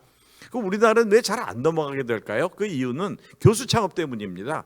대학이 바이오텍이에요. 교수님들이 연구한 걸 가지고 어디 다른 대하고 결합하는 게 아니라 벤처 캐피탈 자금 한 80억 받아서 그 돈 들고 자기가 회사를 차려서 하는 거니까 이거는 그분입니다. 연구하시는 교수님이 기업이 돼버리는가, 기업으로 넘어가서 교수님이 무슨 수로 임상을 하겠습니까? 임상하기 어렵습니다. 그래서 잘 안 되는 거고, 두 번째는 기업들이 학교의 연구 결과를 인라이센스하고 싶어서 혈안이 되어 있음에도 불구하고 리뷰를 해본 결과 눈높이에 미달되는 것이 발견이 되었습니다. 이건 우리나라보다도 유럽에서 더 안타까운 겁니다. 그래서 유럽의 경우에는 벨지움의 경우에 CD3라는 프로그램을 운영하고 있고요. 이거는 주로 캐톨릭 유니버시티 오브 로이벤, 독일말로 로이벤, 리뱅이라는 대학의 중심이 돼서 CD3 프로그램을 운영하고 있고, 영국의 경우는 라이프 아크, 저머니의 경우에는 프라운호퍼가 이런 데 굉장히 많은 노력을 기울이고 있고, 미국으로 들어가면은 학교와 NIH입니다. 스탠포드 대학의 스팍 프로그램 뭐 굉장히 유명한 프로그램이 다 아실 거고, 하버드도 캐터리스트 프로그램 거의 똑같습니다. NIH는 브릿지 프로그램, CTSA, 레이드 프로그램 같은 학교의 프로그램들을 산업으로 넘겨주기 위한 건데, NIH는 한술 더 떠서 이 맨 밑에 나온 레이드 프로그램은 학교가 가지고 있는 컴파운드와 기초 데이터들을 가지고 오면 심사해서 여기에 뽑히면 자기 돈 들여서 NIH가 이 레이드를 돌립니다. 그러면 이 프로그램 결과가 독성 시험 끝나고 IND에 들어갈 서류들을 다 만들어 줍니다. 그래서 IND 레디 상태를 만들어서 학교와 기업을 연결해주고 기업이 바로 IND 들어가게 만들어주는 프로그램입니다. 이 레이드 프로그램을 통해서 6개의 약물이 지금 임상, 2상, 3상 중에 진행이 되고 있습니다. 그리고 우리나라에서는 저희 사업단에서 하고 있는 브릿지 프로그램이 있습니다. 이 브릿지 프로그램은 NIH의 브릿지와 거의 똑같은 프로그램입니다. 거기 좋은 말로 벤치마킹을 했고 나쁜 말로 복사를 해왔습니다. 그리고 저희가 하고 있는 액트 프로그램은 한 수 더 나아가서 아예 임상에 들어가는 과제들을 똑같은 방식으로 진행을 시켜주는 프로그램이고요. 오송재단, 대구경북 첨단의료재단 같은 이런 재단들이 이 NIH의 역할 같은 역할을 현재 하고 있죠. 이렇게 하지 않으면 기업들의 눈높이에 맞는 수준의 물질이 나오지를 않습니다. 그 이유는 뭐 첫째로 우선 교수님들은 연구하시는 분들이지 개발하시는 분들이 아니니까 이 개발한다는 그런 컨셉으로 접근하기가 어렵습니다. 그래서 여기서는 이 시사점이 교수 창업 방식에 대한 재검토가 꼭 필요하다고 보여지고 있고, 두 번째는 미국처럼 이게 이 창업 방식에 미국은 풀타임 CEO 불가하죠. 풀타임 CEO 하려면 자기가 회사 차리고 그럼 대학을 퇴직하라는 거죠. 그러니까 우리 이병건 회장님하고도 굉장히 가깝게 지내시는 그 로버트 란거 교수님 같은 경우에 40개 50개의 회사를 차려도 본인이 CEO 안 하십니다. 대주주도 아니에요.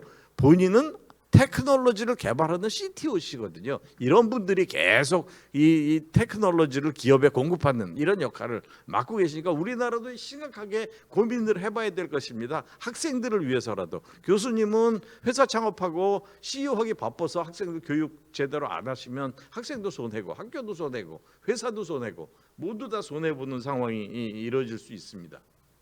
자, 그래서 이 핵심 성공 요건을 보면 결국은 네 가지라고 보여집니다. 과학적 우수성, 개발 경험, 개발 자금 조달, 그리고 무엇보다 중요한 신약 개발의 진정성. 여기 시사점은 캐시 컴펜세이션 방식과 시기에 대한 고찰이 있어야 돼요. 상장하면 큰 부자가 됩니다. 평균 시총 3천억 원 정도를 가정해 볼 때 설립자는 20% 지분을 가지고 있어야 상장이 가능해요. 그럼 산수를 해보면 600억 원의 현금성 자산이 어느 날 갑자기 생깁니다. 그러니까 청담동에 400평짜리 그 건물 땅 사서 집 짓죠. 뭐 이거 가능해요. 뭐 해도 되고요. 본인이 열심히 해서 번 돈인데 뭐 세금 낸 돈 누가 뭐라고 그랬어요. 그러나 이 돈을 가지고는 연구개발에 매진해야 할 뿐이 이제 부자가 됐는데 뭐 하려고 목숨 걸고 연구개발을 열심히 하십니까? 이제 그냥 유지만 되면 뭐 괜찮아요. 1년만 버티면 락 엎을리면 집은 팔 수 있으니까요. 신약 창출, 그래서 현재 이 방식을 바꿔서 상장하면 부자가 되는 게 아니라 신약 창출에 성공하면 아주 갑부가 된다는 걸로 패러다임을 바꿔주지 않으면 안 되죠. 목표가 상장이에요. 기업의 목표가. 어떻게 기업의 목표가 상장입니까? 상장한 돈을 가지고 이거를 신약 개발에 집어넣어서 신약을 창출해서 글로벌 시장을 도미네이트하라고 만들어주는데 그런 관심 없고 상장만이 목표가 돼버려요. 그러니까 목표를 바꾸는 일들이 필요하고, 목표가 상장이다 보니까 라이센스 아웃 조기 빨리빨리 해야 되고. 왜요? 거래소에서 라이센스 아웃 없으면 상장 안 시켜주니까. 그리고 맨 밑에 있지만 무조건 임상 이상에 진입해야 됩니다. 그래야 상장시켜주니까 되도 않은 거 막 임상 이상에 갑니다. 그래서 파이프라인에서 보여드렸지만 일상하고 이상하고 뭐 차이도 별로 없어요. 뭐 이런 일들이 벌어지게 되는 거죠. 그래서 목표가 상장이 아니라 목표가 신약 창출로 어떻게 바꿔줄 거냐가 사실은 이 정책 목표를, 정책 당국은 이런 부분을 더 연구해야 된다고 저는 생각합니다. 이건 금융위원회, 금융감독원, 증권거래소가 머리를 맞대고 상장이 목표가 아니라 신약 창출이 목표인 걸로 바꿀 수 있는 제도를 어떻게 만들 것이냐가 핵심이라고 보여집니다. 그래서 저의 제안은 크게 네 가지입니다. 1. 교수 창업 방식에 대한 고찰이 필요합니다. 교수님들이 이 회사를 차려서 풀타임 CEO 하려면 학교 그만두게 하는 제도를 만들어야 되고요. 두 번째는 캐시 컴펜세이션 방식과 시기에 대한 고찰이 필요하다고 봅니다. 상장하면 부자 되는 게 아니라 신약이 창출되면 아주 갑부가 되는 이런 시스템을 구축을 해야 되고요. 그러다 보니까 코스닥 상장과 퇴출 방식의 재정립이 필요합니다. 현재 코스닥 상장 숫자가 줄어드니까 지금 뭐 투자도 안 되고 난리가 났잖아요. 엑시트 안 되니까. 그렇죠. 그래서 영국식의 영국 에임스의 방식으로 가야 된다고 됩니다. 영국 에임마켓은 이 언더라이터가 주간증권사가 상장 1년 이내에 공모가 이하로 하락할 때 전량 매입 의무를 부과합니다.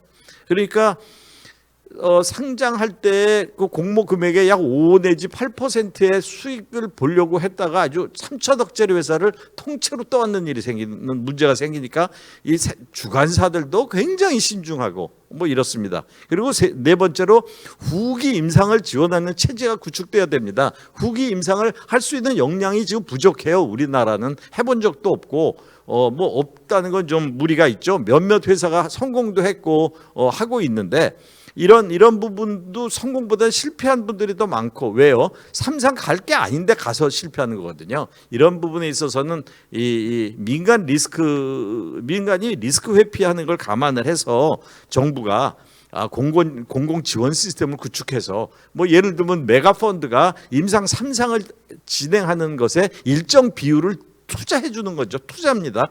그랜트를 주는 게 아니고.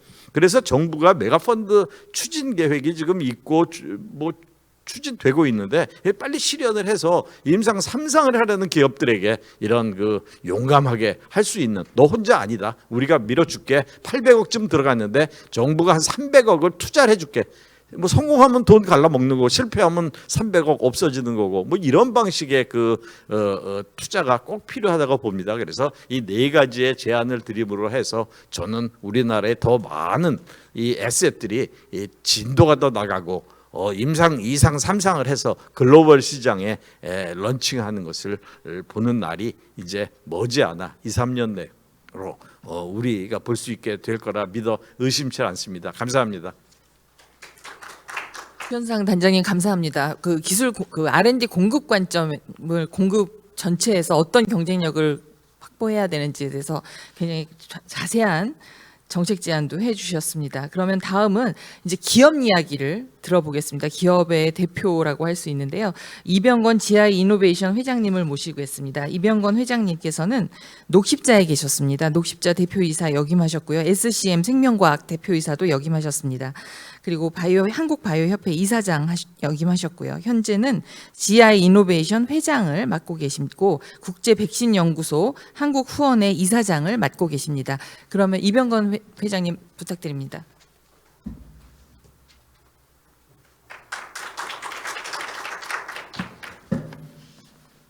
네, 오늘은 다른 포럼보다 좀 이렇게 솔직한 얘기가 많이 나오는 것 같습니다. 그리고 지금 바이오 업계가 뭐 다 아시지만 굉장히 어렵습니다. 우리가 현황이 어떻고 이걸 어떻게 극복해야 될지 하는 걸 한번 보도록 하겠습니다. 네. 자, 제가 항상 우리나라의 제약바이오 현황을 얘기할 때 사용하는 장표입니다. 위에 두 개 회사 보시면은 파이저하고 호프만 라로시입니다. 호프만이 시가총액이 359조 원, 호프만 라로시가 332조 원.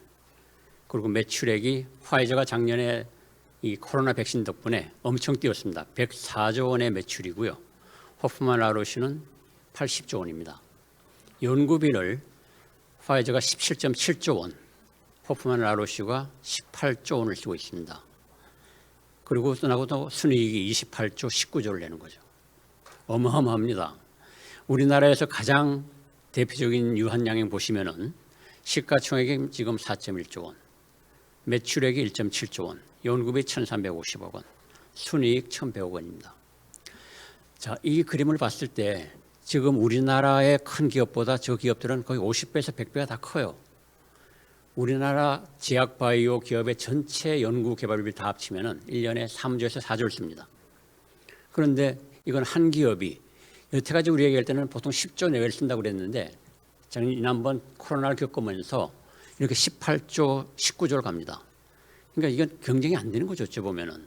어떻게 우리가 똑같이 노력을 해서 이런 회사들하고 경쟁을 하겠냐는 거죠.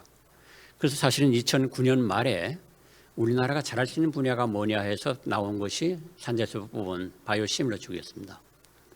자, 바이오시밀러는 저는 개인적으로는 이것이 과연 성공을 할까 하는 생각을 많이 했어요. 왜냐하면은 생산까지는 가능하겠지만은 이게 마케팅에서 얼마나 어려운데 가능할까 했는데 정말 그걸 극복을 하고 우리나라가 바이오시밀러에서는 넘버원이 됐습니다. 이것이 굉장히 좋은 예거든요. 우리가 잘할 수 있는 분야, 그리고 어떻게 하면은 우리도 글로벌 넘버원을 갈 수 있는 분야가 있는 겁니다. 제약 바이오에도. 그러니까 정말 글로벌 회사들하고 똑같은 걸 경쟁을 해서는 어렵겠지만은 뭔가 조금 빠져나와서 우리가 잘할 수 있는 걸 가면은 갈 수 있다. 우리가 바이오시밀러가 성공한 요인을 보면은 첫째는 스피드입니다. 남들보다 빨리 해서 셀트리온이 램시마를 세계 최초로 항체를 허가를 받은 게 있고요. 그 다음에 이거는 바이오시밀러라는 특징상 생산 규모가 커야 되기 때문에 커패시티가 지금 현재 삼성 바이오로직스가 36만 리터 바이오리액터, 셀트리온이 16만 리터, 52만 리터가 송도에 있습니다. 지금 제일 크다고 여태까지 세계적인 COMO인 론자와 베링거 잉겔하임이 뭐 한 25만 리터예요. 그러니까 그거의 2배 되는 것을 우리가 성도에 지은 거죠.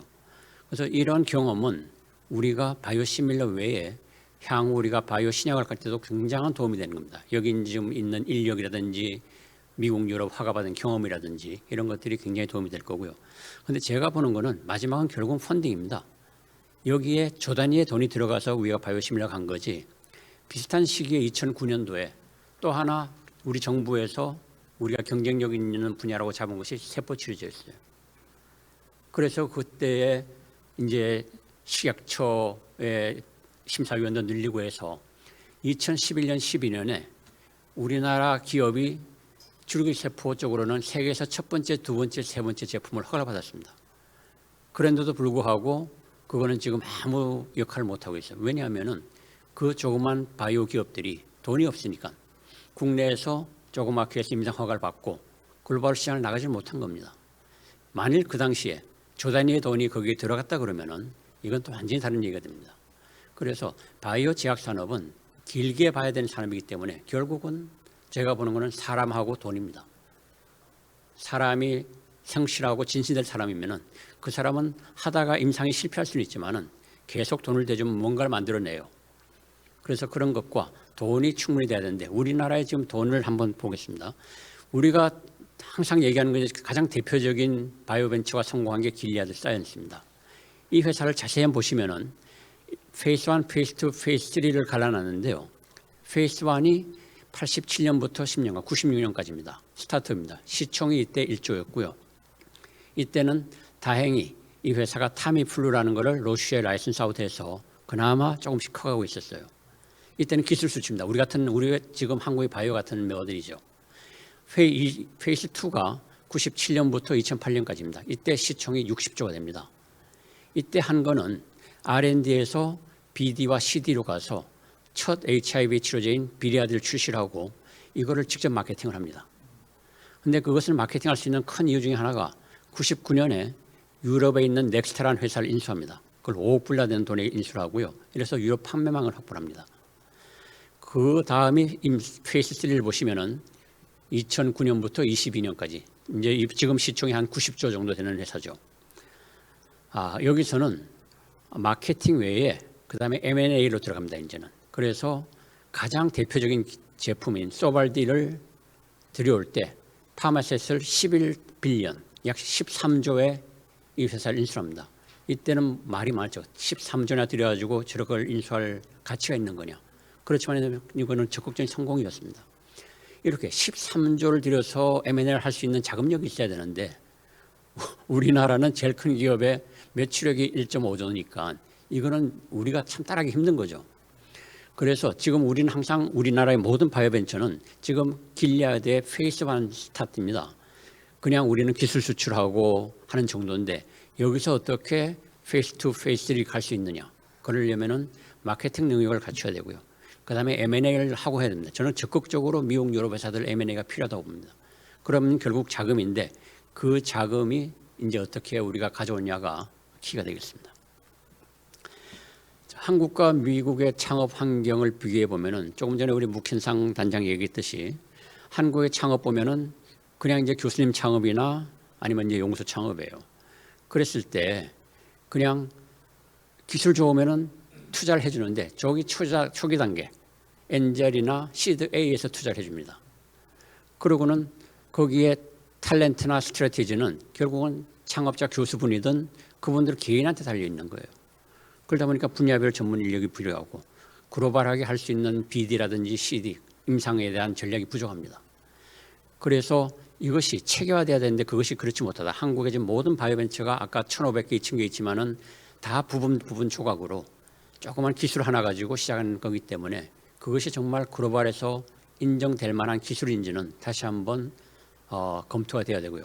어찌 보면은 지금 이 시기가 그런 거를 한 번 더 옥석을 가릴 수 있는 그런 기회가 돼서 다시 한번 발전하기를 바라고 있습니다. 지금 많은 기업들이 보스턴으로 갑니다. 한국의 많은 기업도 보스턴에 지사를 열고 하고 있는데 보스턴의 창업은 정말 여기 보시면은 하버드 MIT 같은 아카데미아가 있고요. 연구소가 충분하고 그다음에 스타트업도 많고 임상병원이 충분하고요. 모든 게 다 있습니다. 글로벌 제약사 다가 있죠. 그다음에 그러다 보니까 인력이 많아서 필요한 인력을 우리가 구하기도 쉽습니다.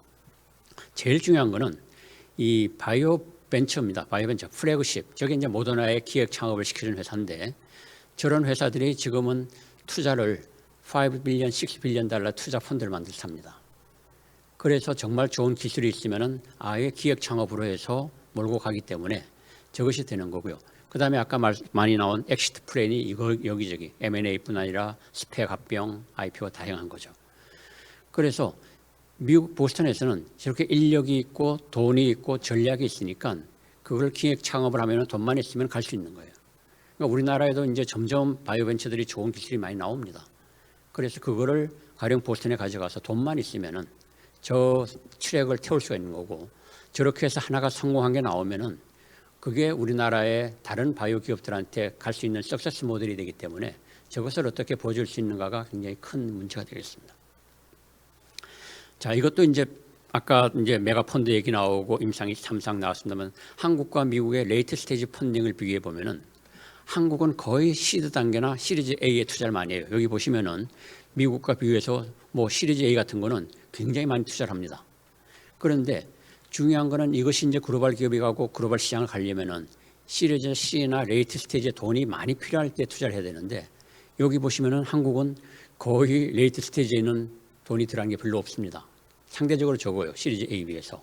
미국을 보시면은 엄청난 돈이 시리즈 C와 레이트 스테이지에 들어갑니다. 그래서 우리가 메가 펀드를 만들면은 저런 쪽으로 어떻게 그러려면 결국은 가장 좋은 기술이 있어야 되는 거니까 저런 모델을 만들어서 우리가 가야 된다는 겁니다. 이것이 이제 다양한 엑시트 옵션입니다. 제일 가운데 보시면은 우리 IPO와 같은 나스닥 상장입니다.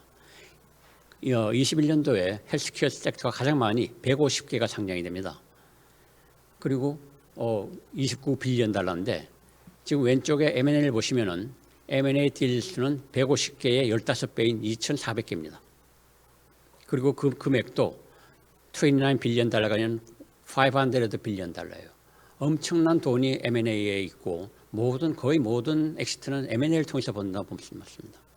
그다음에 오른쪽이 스펙 합병인데 스펙 합병도 356개. 그러니까 IPO의 2배가 되는 거죠. 이렇게 보시면은 우리가 정말 이제는 M&A 쪽을 더 활성화해서 지금 안 되는 회사들은 죽고 빨리 키워서 덩치를 키워가지고 가야 되겠다 하는 것이 이제 앞으로 우리가 가야 될 방향이라고 봅니다. 그래서 제가 말씀드린 전략은 첫째는 글로벌 수준의 기술이 있어야 되고요. 그리고 그걸 과제를 해서 전략적으로 밀고 나가야 되면 그러려면 인력이 있어야 됩니다. 우리 인력이 안 되면은 미국 시장에 나가서 미국 사람을 써서라도 이러한 모델을 만들어야 되고 또 하나 중요한 거는 우리나라에 아까 1,500개의 VC가 벤처 캠퍼니가 있습니다만은 글로벌 VC 펀딩을 받은 게 거의 없어요. 그러니까 아주 하이 VC 펀딩입니다. 저 하이 VC 펀딩이 유리한 거는 저기서 들어오는 순간에 그 회사의 어떤 크레디빌티가 올라가고 그 다음에 저런 회사가 좋은 CEO를 구해줍니다. 모더나가 성공할 수 있는 가장 큰 이유가 플래그십에서 CEO인 스티븐 방셀을 CEO로 선정한 것이 제일 큰 성공 요인이에요. 그 정도로 이런 CEO에 대한 니즈가 크기 때문에 그런 쪽으로 가야 된답니다. 세 번째는 다양한 엑시트 옵션. IPO만 가면 안 되고 M&A라든지 스펙 등 여러 가지를 해서 빠져나갈 구멍을 만들어주는 것이 중요하고요. 그 외에 이제 다른 하나는 과감한 규제 혁신입니다. 가령 mRNA 백신이 국내 연구진에 의해서 국내에서 개발됐으면은 저게 저렇게 허가를 받고 글로벌로 갈 수 있을까? 저는 그렇게 보지 않습니다. 그러니까 그런 것들을 우리가 어떻게 전반적으로 따져서 우리나라의 제약 바이오 산업이 정말 우리나라 미래 먹거리 산업이 될 수 있도록 잘 키우는데 이렇게 좀 협력을 해주시고 응원을 해주시면 감사하겠습니다. 네.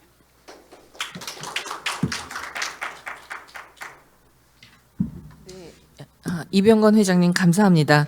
기업 입장에서 몇 가지 정책 제안하신 것들이 앞에 다른 토론자분들하고 굉장히 중첩되는 이야기들도 있고 점점 더 우리가 좀 초점을 갖춰야 될 정책이 얼마나 다양한가 R&D 투자만이 아니다 이런 것들로 다시 한번 정리가 됩니다. 다음은 이제 여기까지 메가 펀드를 포함해서 여러 가지 이제 투자 부분에 이야기가 나왔는데 투자 현장에 계신 분을 모시겠습니다. 황만순 한국투자파트너스 대표님이십니다. 황만순 대표님은 기업에도 계셨습니다. 유한양행에 계셨고요. 그다음에 한국바이오기술투자 캐몬 이런 기업에 계시다가 지금 현재는 한국투자파트너스 대표이사 사장과 더불어 사단법인 신산업투자기구 협의회 회장을 맡고 계십니다. 그러면 투자 관점에서 바이오산업 경쟁력 강화 방안 토론 듣겠습니다.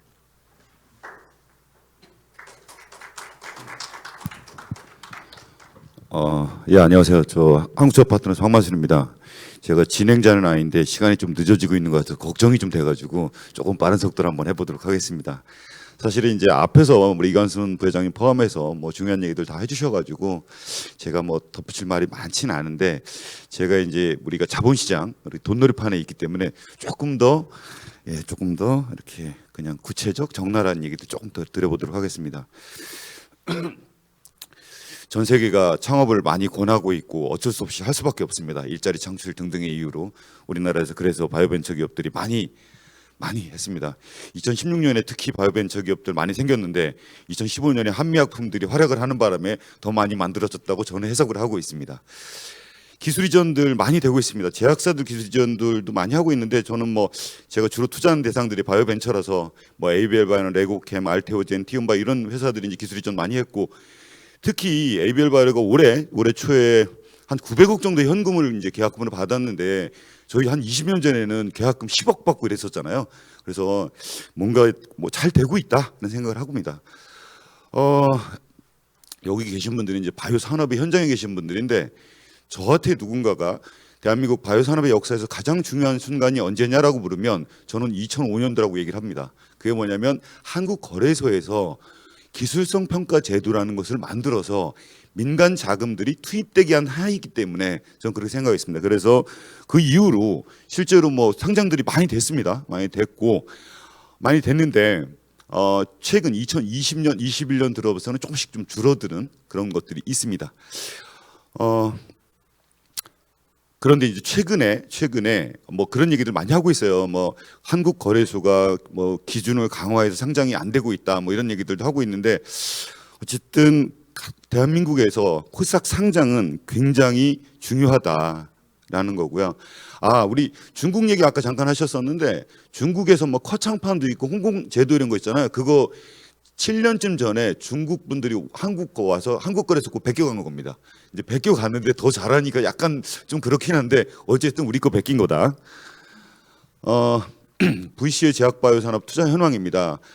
지금 2020년에 우리 이제 벤처 캐피탈 집계로 따지니까 한 28%까지 전체에서 1위 갔던 거가 올해 1분기 보니까 한 20%가 채 안 되더라고요. 좀 떨어지니까 막 되게 많이 떨어졌다고 생각하시지만, 과거에 우리 2%가 됐던 적도 있고 10% 미만이 했던 적들도 있어서, 실제로 이제 투자들은 상대적으로 좀 많이 되고 그 절대 금액들도 좀 늘어나고는 있습니다.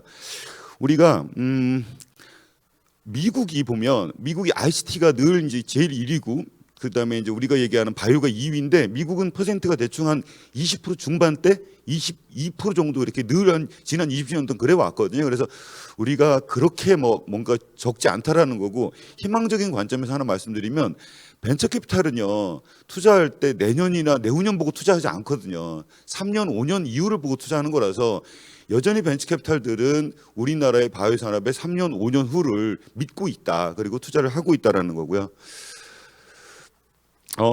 그냥 뭐 좋은 얘기들 먼저 해야 되니까, 좋은 얘기들, 우리 뭐 삼성, SK바이오사이언스, 뭐 CJ 이런 회사들이 이제 CDMO 가지고 큰 성과를 보였고, 우리가 SK바이오사이언스의 공장이 안동에 있다라는 걸 아스트라제네카가 알려줬잖아요. 우리 코비드 백신 생산한다는 거를 우리 대한민국 국민 중에 90% 이상들은 안동에 공장이 있다는 걸 몰랐을 텐데 아스트라제네카가 알려주고, 인정도 받고, 진단 키트들 예전에 하면 매출액 뭐 몇십억 하고 10억도 못 하고 그러던 회사들이, 어떤 회사는 이익이 1조가 넘는 그런 일들을 보여줬었고, 셀트리온이 뭐 바이오시밀러만 하는 회사인 줄 알았더니 신약도 할 수 있다는 거 보여줬고, SK바이오사이언스가 전 세계에서 정말 몇 번째 안으로 백신 하는 거, 이번 주에 허가 나올 것 같은데 받을 거럼, 이런 뭐 좋은 일들이 굉장히 많이 있었다라는 거고요.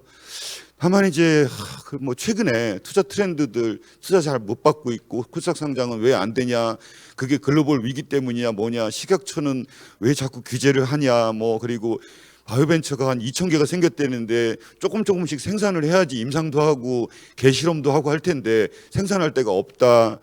그다음에 누군가를 잘하는 사람을 찾아야 되는데 전남대 교수님이 잘하는 걸 난 모르고 있다, 뭐 이런 얘기들. 그다음에 다른 데는 돈을 안 아끼는데 특허에 돈을 아끼고 있다. 사실 미국 가면 그거에 10배가 드는데도 모르고. 그다음에 새로운 모달리티, 타겟을 발굴하고 아이덴티파이하고 밸리데이션하고 이런 쪽에 대해서는 여전히 우리가 좀 부족한 것 같다. 임상시험 우리 빅5 병원도 훌륭하지만 임상시험을 디자인해서 엔드포인트를 뭘로 잡고 인놀 크라이테리아 잡고 이런 부분은 여전히 부족하다. 글로벌에 가면 사업 개발하는 거, 유통하는 것들 여전히 부족해 보인다.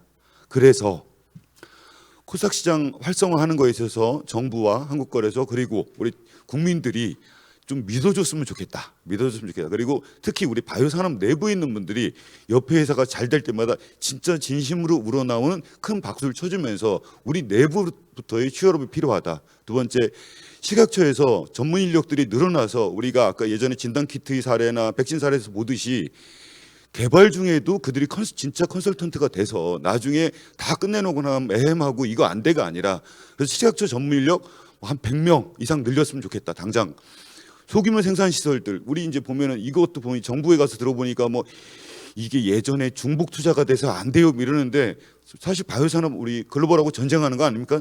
전쟁하는데 막 조준 사격하는 거 아니잖아요. 그래서 이런 부분들 소규모 생산 시설이 정부에서 확보될 수 있도록 했으면 좋겠다. 핵심 인력 네트워킹들 할 수 있는 데이터베이스 만들고 앱 깔아줘 가지고 언제나 내가 자리에 앉아가지고 예를 들면 뭐 엑소점 전문가는 뭐가 있고 그래서 뭐 있고 등등 이런 것을 그 자리에 찾아볼 수 있게 해줬으면 좋겠다.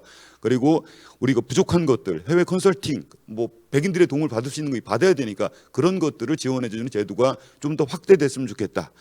투자가 확대되기 위해서 우리가 투자 연계 과제. 그래서 정부 연구비를 받으면 그거가 투자랑 매칭이 됐을 때 그러면 사실은 한 번 더 걸러서 성공할 확률도 높아지니까 이미 투자 연계가 있습니다. 있는데 그거를 더 확대했으면 좋겠다. M&A야. 늘 얘기하는데 M&A가 대한민국에서 왜 안 되는가? 아들한테 회사를 물려줘야 되기 때문에. 그래서 상속과 연계된 M&A를 활성화할 수 있게 나중에 상속할 때도 유리하게 해주면서 했으면 좋겠다. 그래서 하는 거고 저희 회사 작년 재작년 한 6천억씩 투자했는데 해외 투자 비중이 한 40% 정도 됩니다. 제가 아까 말했던 뭐 벨기에, 영국, 미국, 호주 다 가봤습니다. 가봤는데 가보니까 훌륭한 점도 있지만 별거 아닌 것도 있어서 대한민국 훌륭하다. 그래서 제가 이렇게 얘기합니다. 이제는 대한민국이 대한민국을 믿어봤으면 좋겠다. 감사합니다. 네. 황만순 대표님 덕분에 저도 대한민국을 다시 한번 믿게 됐습니다. 감사합니다. 마지막으로 토론자를 모시겠습니다. 카이스트 바이오 혁신 경영 전문대학원의 정명진 교수님이십니다. 정명진 교수님께서는 대신증권과 한국보건산업진흥원에 계셨었고요. 현재는 카이스트의 기술경영학부에서 교직을 맡고 계십니다. 정명진 교수님께는 그 바이오 분야의 R&D 공급과 어떤 기업 니즈, 수요와의 어떤 미스매치를 풀기 위해서 어떤 정책 과제가 있는지 그런 점에 좀 초점을 맞춰서 토론을 듣도록 하겠습니다. 감사합니다.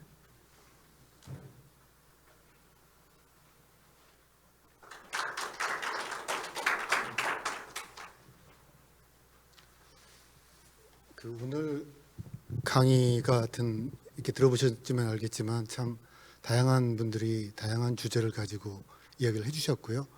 이제 마지막인데요. 저는 오늘 쭉 들으면서 좀 나오는 얘기들은 마지막엔 정책이 좀 부족한 게 아니냐 이런 부분들이 계속 나와 있습니다. 그래서 저는 이제 95년도부터 2006년도까지 증권계에서 이제 정책과 산업을 봤습니다. 그때 볼 때는 산업도 그때 약간 성장이 좀 덜했고 정책은 그때 굉장히 막 욕심을 부리려고 했는데 밖에서 볼 때는 뭔가 목표와 과제가 약간 괴리가 있다. 그래서 목표는 굉장히 높은데 거기에 나와 있는 과제들은 또 굉장히 낮다. 그래서 뭔가 이게 정책의 현실성을 높여야 되겠다는 생각을 가지고 이제 또 정책 쪽으로 들어왔습니다. 그래서 정책에 들어와서 또 보니 2006년도부터 정책을 쭉 보니까 정책도 굉장히 열심히 하시더라고요. 뭐 저도 막 하는데 근데 또 정책이 그럴 수밖에 없는 요인들이 또 있더라고요. 뭔가 많은 걸 하는데 뭔가 항상 부족하다는 게 있습니다. 그래서 이런 부분들이 과연 뭔가 90% 오늘 말씀하신 들은 여러분들이 발제자분들이나 뭐 토론자분들이 한 내용이 대부분 다 이루어져야 되고 해야 될 내용들입니다. 그런데 거기다가 혹시 이런 알파까지만 붙여버리면 뭔가 채워지지 않을까 하는 그런 생각을 가지고 오늘 이야기를 드리겠습니다. 먼저 이게 왼쪽에 있는 슬라이드가 이제 2006년에 만들어진 정책이고요. 그다음에 이제 오른쪽에 만들어진 슬라이드가 이제 2020년에 만들어진 슬라이드입니다. 뭐 사실 이걸 바꿔놔도 크게 뭐 이상하지 않을 것 같아요. 그래서 거기는 뭐 정책 목표라든가 뭐 연계 효율화, 역할 분담, 선택 집중 왼쪽에 있는 것들, 그다음에 오른쪽에 있는 거 보면 이제 주로 뭐 이제 최근에 빅데이터라든가 뭐 쭉 그런 내용들이 나와 있죠. 그래서 2006년과 2020년에 달라진 부분이 딱 한 가지가 크게 보이는 게 한 가지가 있습니다. 제일 중요한 부분들이 과거에는 뭐 부처 안에 뭐 기관 안에만 이루어지다가 이제 전체적으로 이 하단에 있는 것처럼 범정부적인 정책을 추진합니다. 네, 굉장히 중요하죠. 그래서 뭐 제가 시작하자마자 5분 굉장히 빨리 나와 있다 그러는데, 그래서 이렇게 정책들이 이렇게 막 추진되고 있는데 결국은 제일 중요한 포인트는 이런 범정부적으로 좀 정책이 돼 가고 있는 부분이 있습니다. 이거 굉장히 중요하죠. 그래서 일단 이런 분도 굉장히 긍정적인 현상입니다. 그런데 뭐 아까 앞서 계속 말씀드렸지만 위상도 좋아졌고 다 좋아졌는데 뭔가 극복해야 할 과제들이 있어요. 그래서 뭐 신약 개발이 좀 부족하다고 얘기를 하죠. 그래서 규제 선진화라든가 여러 가지 성과에 대한 부분들이 필요합니다. 그리고 여기 잠깐 아까 중간에 있는데 뭐 한미 제약기업 시가총액 잠깐 비교를 했었는데 파이자하고 삼성하고 비교를 해보면 사실 삼성은 56조, 그다음 파이자는 346조, 6배 정도 차이 납니다. 그래서 사실 굉장히 많이 그 규모만으로는 크게 올라와 있고요. 그에 비해서 매출이라든가 이런 건 아직 떨어지고 있죠. 그래서 이러한 부분들을 어떻게 좀 바르게 해볼 거냐 하는 관점이 제 생각은 이렇습니다. 지금 뭐 R&D, 기술, 사업화 다 필요합니다. 그건 다 하고 나서 요걸 한 번 더 생각을 해볼 필요가 있다는 생각이죠. 지금 산업체 안에서도 문제가 있어요. 그 기술 혁신 뭐 하고 있지만 조직이 관료화되고 있고, 그다음에 뭐 문화에 대한 부분도 조직 문화, 그다음에 연구와 생산부서의 목표 갈등, 이런 여러 가지들의 어떤 또 소비자에 대한 대응의 어려움, 이런 갈등이 있습니다. 바이오 안에는 정책 생태계도 비슷합니다. 위험감화는 혁신하기가 어려워요. 혁신할 수 있는 구조가 어렵죠. 어떤 여러 가지 안에 있는 시스템, 또 조금만 잘못하면 언론에서 바로 때려버리고 이런 거기 때문에 어렵죠. 또 부처 간에 있는 주도권 갈등. 그 다음에 제일 중요한 게 민간 수요 친화적 정책이 별로 안 돼요. 왜 정책 하나를 할 때 수요자는 10명 미만입니다. 하나의 정책을 제안해 수요할 때. 그러면 10분의 1밖에 수요가 없어요. 그렇기 때문에 굉장히 거기에 맞춰져야 하는데 그 친화적 정책도 부족합니다. 그래서 이제 혁신을 해야 되는데 뭔가 파괴적 혁신을 해야 됩니다. 그래서 기술도 개발하고 제품과 서비스를 하는데 결국은 그런 부분들 플러스 이제 어떤 조직 구조나 전략이 좀 더 필요하지 않을까. 그래서 오늘도 사실 보면 바이오의 미래와 전략입니다. 전략을 한번 바꿔보자라는 것이고, 기존에 있던 어떤 경영적인 어떤 것들도 다시 한번 들여다보고 거기에 정책을 한번 투영해 보는 것 필요하다, 이런 생각이 들고요. 특히 이제 문화적인 거 굉장히 중요합니다. 그래서 결국 제가 말씀드릴 수 있는 뭐 핵심적인 사항은 정부 정책의 역할이 과거의 어떤 2000년대 초반의 정부 정책 역할하고 지금은 좀 틀리다. 그럼 조력자 역할을 좀 더 강화를 해야 되고요. 셀트리온에 대한 뭐 R&D 비중이 뭐 작년에 좀 높아졌지만 정부의 R&D 비중이 그래도 뭐 1, 2%의 비중이 불과합니다. R&D에 대한 부분들은. 규제나 이런 부분은 다른 이야기 되겠죠. 그래서 옆에 나와 있는 것처럼 우리가 정부한테 혁신을 많이 하라고 하지만 혁신의 실천 부서와 혁신 창출 부서가 있는데, 정부 정책을 만드는 사람이 또 혁신을 창출하려고 하다 보니까 이게 할 수 있는 정책을 위주로 합니다. 혁신은 실천만 하지 창출을 별로 안 하려고 해요. 그게 이제 아무래도 쉬운 정책을 하는 거죠. 그래서 이런 부분들을 하기 위해서는 양손잡이 조직을 만들어서 혁신할 수 있는 부서를 따로 만들어야 된다는 얘기죠. 실천해서 있던 부서는 계속 하고 거기에 좀 새로운 생각을 할 수 있는 민간의 알파벳 뭐 구조의 엑스 디벨롭먼트라든가 뭐 로키드의 뭐 스컹크 조직 같은 그런 조직들을 만들어서 뭔가 새롭게 변화를 시켜야 되는 거고 이제 그런 부분들이 이제 우리가 어떤 코로나 대응 때 좀 대응할 수 있는 여건이 되지 않겠나 이런 생각이 들고요. 그리고 이제 핵심적인 거는 이제 저희가 좀 정책을 만들 때 혁신 경영 관점으로 좀 보자라는 생각이고요. 세 가지에 대한 방향입니다. 시장 친화적인 정책을 만들고 마케팅 강화하고 정책 문화를 조성하자 이런 내용입니다. 그래서 정부 정책들이 대부분들이 효과를 내기 위한 것은 돈을 많이 투자하고 설비를 들이고 이런 걸 좋아하죠. 그렇지만 돈 안 들이고 효과 내는 건 별로 좋아하지 않습니다. 성과가 안 나니까. 자기의 성과를 내는. 그래서 그런 부분들에도 좀 시장 친화적인 정책을 해야 되는데 그러려고 하면 정책수를 줄여야 되고 특히 이제 대부분들이 이제 그 경영사례도 좀 많이 벤치마킹을 해야 된다는 내용이죠. 여기 나와 있는 것처럼 지금 뭐 러시아 우크라이나 전쟁이 많이 심화되고 있는데 그걸 방지할 수 있는 방안이 뭐냐? 없죠. 사실 그럴 때는 차라리 여기 있는 그 예일대학과 뭐 포춘제 내용처럼 러시아의 철수 기업들 철수하지 않은 기업들을 발표를 해버리는 거죠. 그래서 그걸 1단계부터 철수하는 기업, 그다음에 안 하는 기업도 5단계 발표하면서 천여 개 기업들을 그렇게 좀 분류를 시켜서 어떤 시장으로 변화시키는 것들. 그다음에 이제 뭐 리얼티 파마 같은 경우처럼 새로운 사업 모델을 소개하는 것들. 이런 것들을 좀 이건 돈이 안 들죠. 그래서 그런 것들을 한다든지. 그다음에 정책 마케팅을 많이 강화하는데 사실 지금 뭐 반도체 인력 필요하다, 다 인력 필요하다고 얘기를 하죠. 그래서 뭐 지금 할 수 있는 여러 가지 방안들은 다 추구해야 됩니다.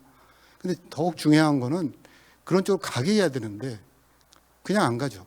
그러려고 그러면 바이오 기술 연봉 보여줘야 되고 그다음에 인센티브제 보여줘야 되고 그래서 이런 식으로 보여줘야 사례들을 보여줘야 움직입니다. 그래서 미국 같은 경우도 이제 이제 뭐 100명의 CFO의 움직임을 보여줍니다. 쭉 보여주면 어떻게 움직이는지 그걸 알 수가 있거든요. 이런 자료들을 같이 공유해주면 훨씬 더 좋은 효과를 발휘할 수가 있고요. 마지막으로는 이제 정책 문화에 대한 내용인데요. 혁신 정책 하기 참 어렵습니다. 그렇기 때문에 이제 그거에 대한 여러 가지 챔피언들을 보상해 주는 정책인데요.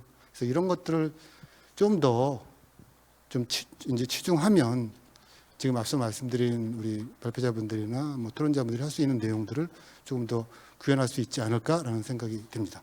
감사합니다. 네, 정명진 교수님 감사합니다. 이제 시간이 거의 없긴 하지만 딱 10분만 자유 토론을 하기로 하겠습니다. 그래서 토론자와 발제자 여러분들은 앞좌석에 잠시 자리해 주시기 바랍니다.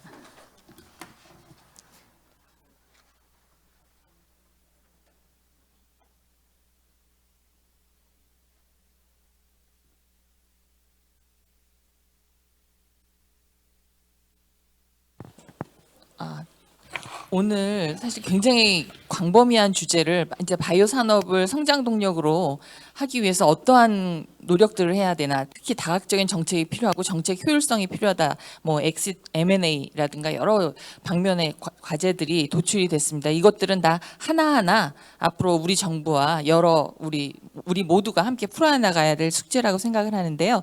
제가 이 자유토론에서 한 가지 이제 마지막으로 결어 비슷하게 듣고 싶은 얘기는, 오늘 이게 과학기술 연차 대회이기도 해서 이 우리나라 2021년 기준으로 한국에서 지금 국가 바이오 분야 R&D 투자가 약 9조에 가깝게 들어가고 있습니다. 이건 정부 민간 다 합해서 그 9조 중에 아까 오준병 교수님도 말씀하셨지만 50%는 정부 공공기관 대학 연구소에서 지출을 하고 있고요. 그중에 한 50%는 또 기업에서 지출을 하고 있습니다. 그래서 제 생각에 국가 전체 R&D 투자비가 이렇게 반반씩 갔을 때 공공과 민간이 협력하지 않아서는 안 되겠다. 그 갭을 줄여야 되겠다 하는 내용들은 사실 앞서 발제자나 토론자들 내용에도 있었습니다만, 제가 오늘 딱 지금 너무 시간이 없어서 딱 두 분에게만 이 질문을 다시 한번 드리겠습니다. 오늘 발제해 주신 그 이관순 부회장님께서 생각하시는 어떤 기업에서 생각하시는 이 대학 출연형 공공부문과의 갭을 줄이기 위해서는 앞서 나온 이야기들을 다 통찰하셔서 어떤 점을 딱 얘기하고 싶으신지 한번 의견 듣고 싶습니다. 예, 뭐 여러 가지 이제 대학이나 그런 기초 기술을 가지고 있는 공공기관의 생각, 제약 기업의 생각이 지금 사실은 서로 이렇게 합치가 안 되는. 그래서 저는 이제 예를 들어서 이게 신약 개발이라는 게 신약이 돼야 돈을 버는 거지, 신약이 될 때까지는 계속 돈을 쓰는 거지 않습니까? 그래서 양쪽에서 이게 결국은 이제 대학이나 출연연에서 디벨롭을 할 수 있냐? 없다. 그건 기업이 할 수 있다. 그런데 대학이나 출연연에서는 그럼 그 돈을 들여서 기업이 후기 단계를 가주는 것만 해도 이 기술의 밸류를 높이는 거 아니냐, 이런 마음가짐으로 협상이나 이런 것들을 해주시면 좋겠고, 기업에서도 너무 이 가치를 낮게 하지 말고 이게 성공 확률이 점점 높아질 때 충분한 리워드를 주는 그런 비즈니스 모델로 하면은 그런 어떤 초기 단계부터 기술에 대한 협력이 잘 되지 않을까, 이런 생각을 합니다. 감사합니다. 그러면 다음 제가 똑같은 질문인데, 아까 묵단장님께서 창업 환경도 바꿔야 되고 뭐 M&A라든가 여러 가지, 특히 이제 그 창업 환경에 대한 지적을 하셨는데요. 묵단장님께서 마지막으로 좀 결어를 해주시면 좋을 것 같아요. 이 아까 대학 출연연과 기업가의 갭. 연구 개발을 하는 교수님 또는 이 연구소의 입장에서는 자기 기술이 꽃 피우는 것을 정말 바래요. 그러니까 어떻게든지 잘하고 싶은데 제가 볼 때 약 70%는 기업의 눈높이에 못 가고 있어요. 그러니까 기술이 나쁘다, 테크놀로지가 나쁘다는 의미가 아니라 신약 개발이 걸어야 될 길. 예를 들어 말씀드리면 어느 타겟 인게이지먼트가 되는 걸 증명했으면 다른데 인게이지가 안 된다는 것도 증명했는데 그런 관심 없으세요. 연구자들은 인게이지 되면 되지 다른 오프 타겟이 무슨 의미가 있느냐라는 생각을 하셔서 이런 부분들은 쉽게 바뀌지 않습니다. 여태 하시는 분들이라. 그래 저는 생각하기에 미국의 학회에 가면 몇몇 프랙티컬한 학회들은 대체적인 알츠하이머 학회나 이 임상 그 종양 학회들의 경우에는 연구자들에 대한 교육 세션들이 별도로 있습니다. 약 만들려면 이런 것을 해야 됩니다라고. 그런데 우리나라 학회는 그런 거 없잖아요. 그러니까 우리나라 학회에서도 그런 그 약을 만들어가는 과정에 대한 그런 것들을 해서 눈높이를 서로 맞추는 과정이 필요하다, 이렇게 생각을 합니다. 예, 국가 신약개발 재단에서 그런 역할을 하시면 어떨까 싶은 생각. 저희는 브릿지 프로그램을 가지고 있는데 참여가 대단히 낮습니다. 교수님 생각하시기에 나는 모르는 게 없는 슈퍼맨인데 내가 그런 데 가서 무슨 강의를 듣고 핸즈온 프랙티스를 하지, 말도 안 되는 소리 하지 마라가 일반적인 생각이세요. 그래서 쉽지는 않습니다. 아까 정명진 교수님 말씀하신 대로 홍보가 더 필요하다는 생각이 듭니다. 지금 좌중에서 좀 질문하고 싶으신 분이 제 눈에 띄어서 그런데요. 유명희 박사님, 일단 코멘트 오늘 부탁드립니다. 굉장히 발표 좋았고요. 그리고 기대보다 더 이렇게 심도 있는 토론이 된 게 굉장히 솔직히 이제 말씀해 주셔서 여러 가지 상황을, 그래서 굉장히 감사하다는 말씀 드리고요.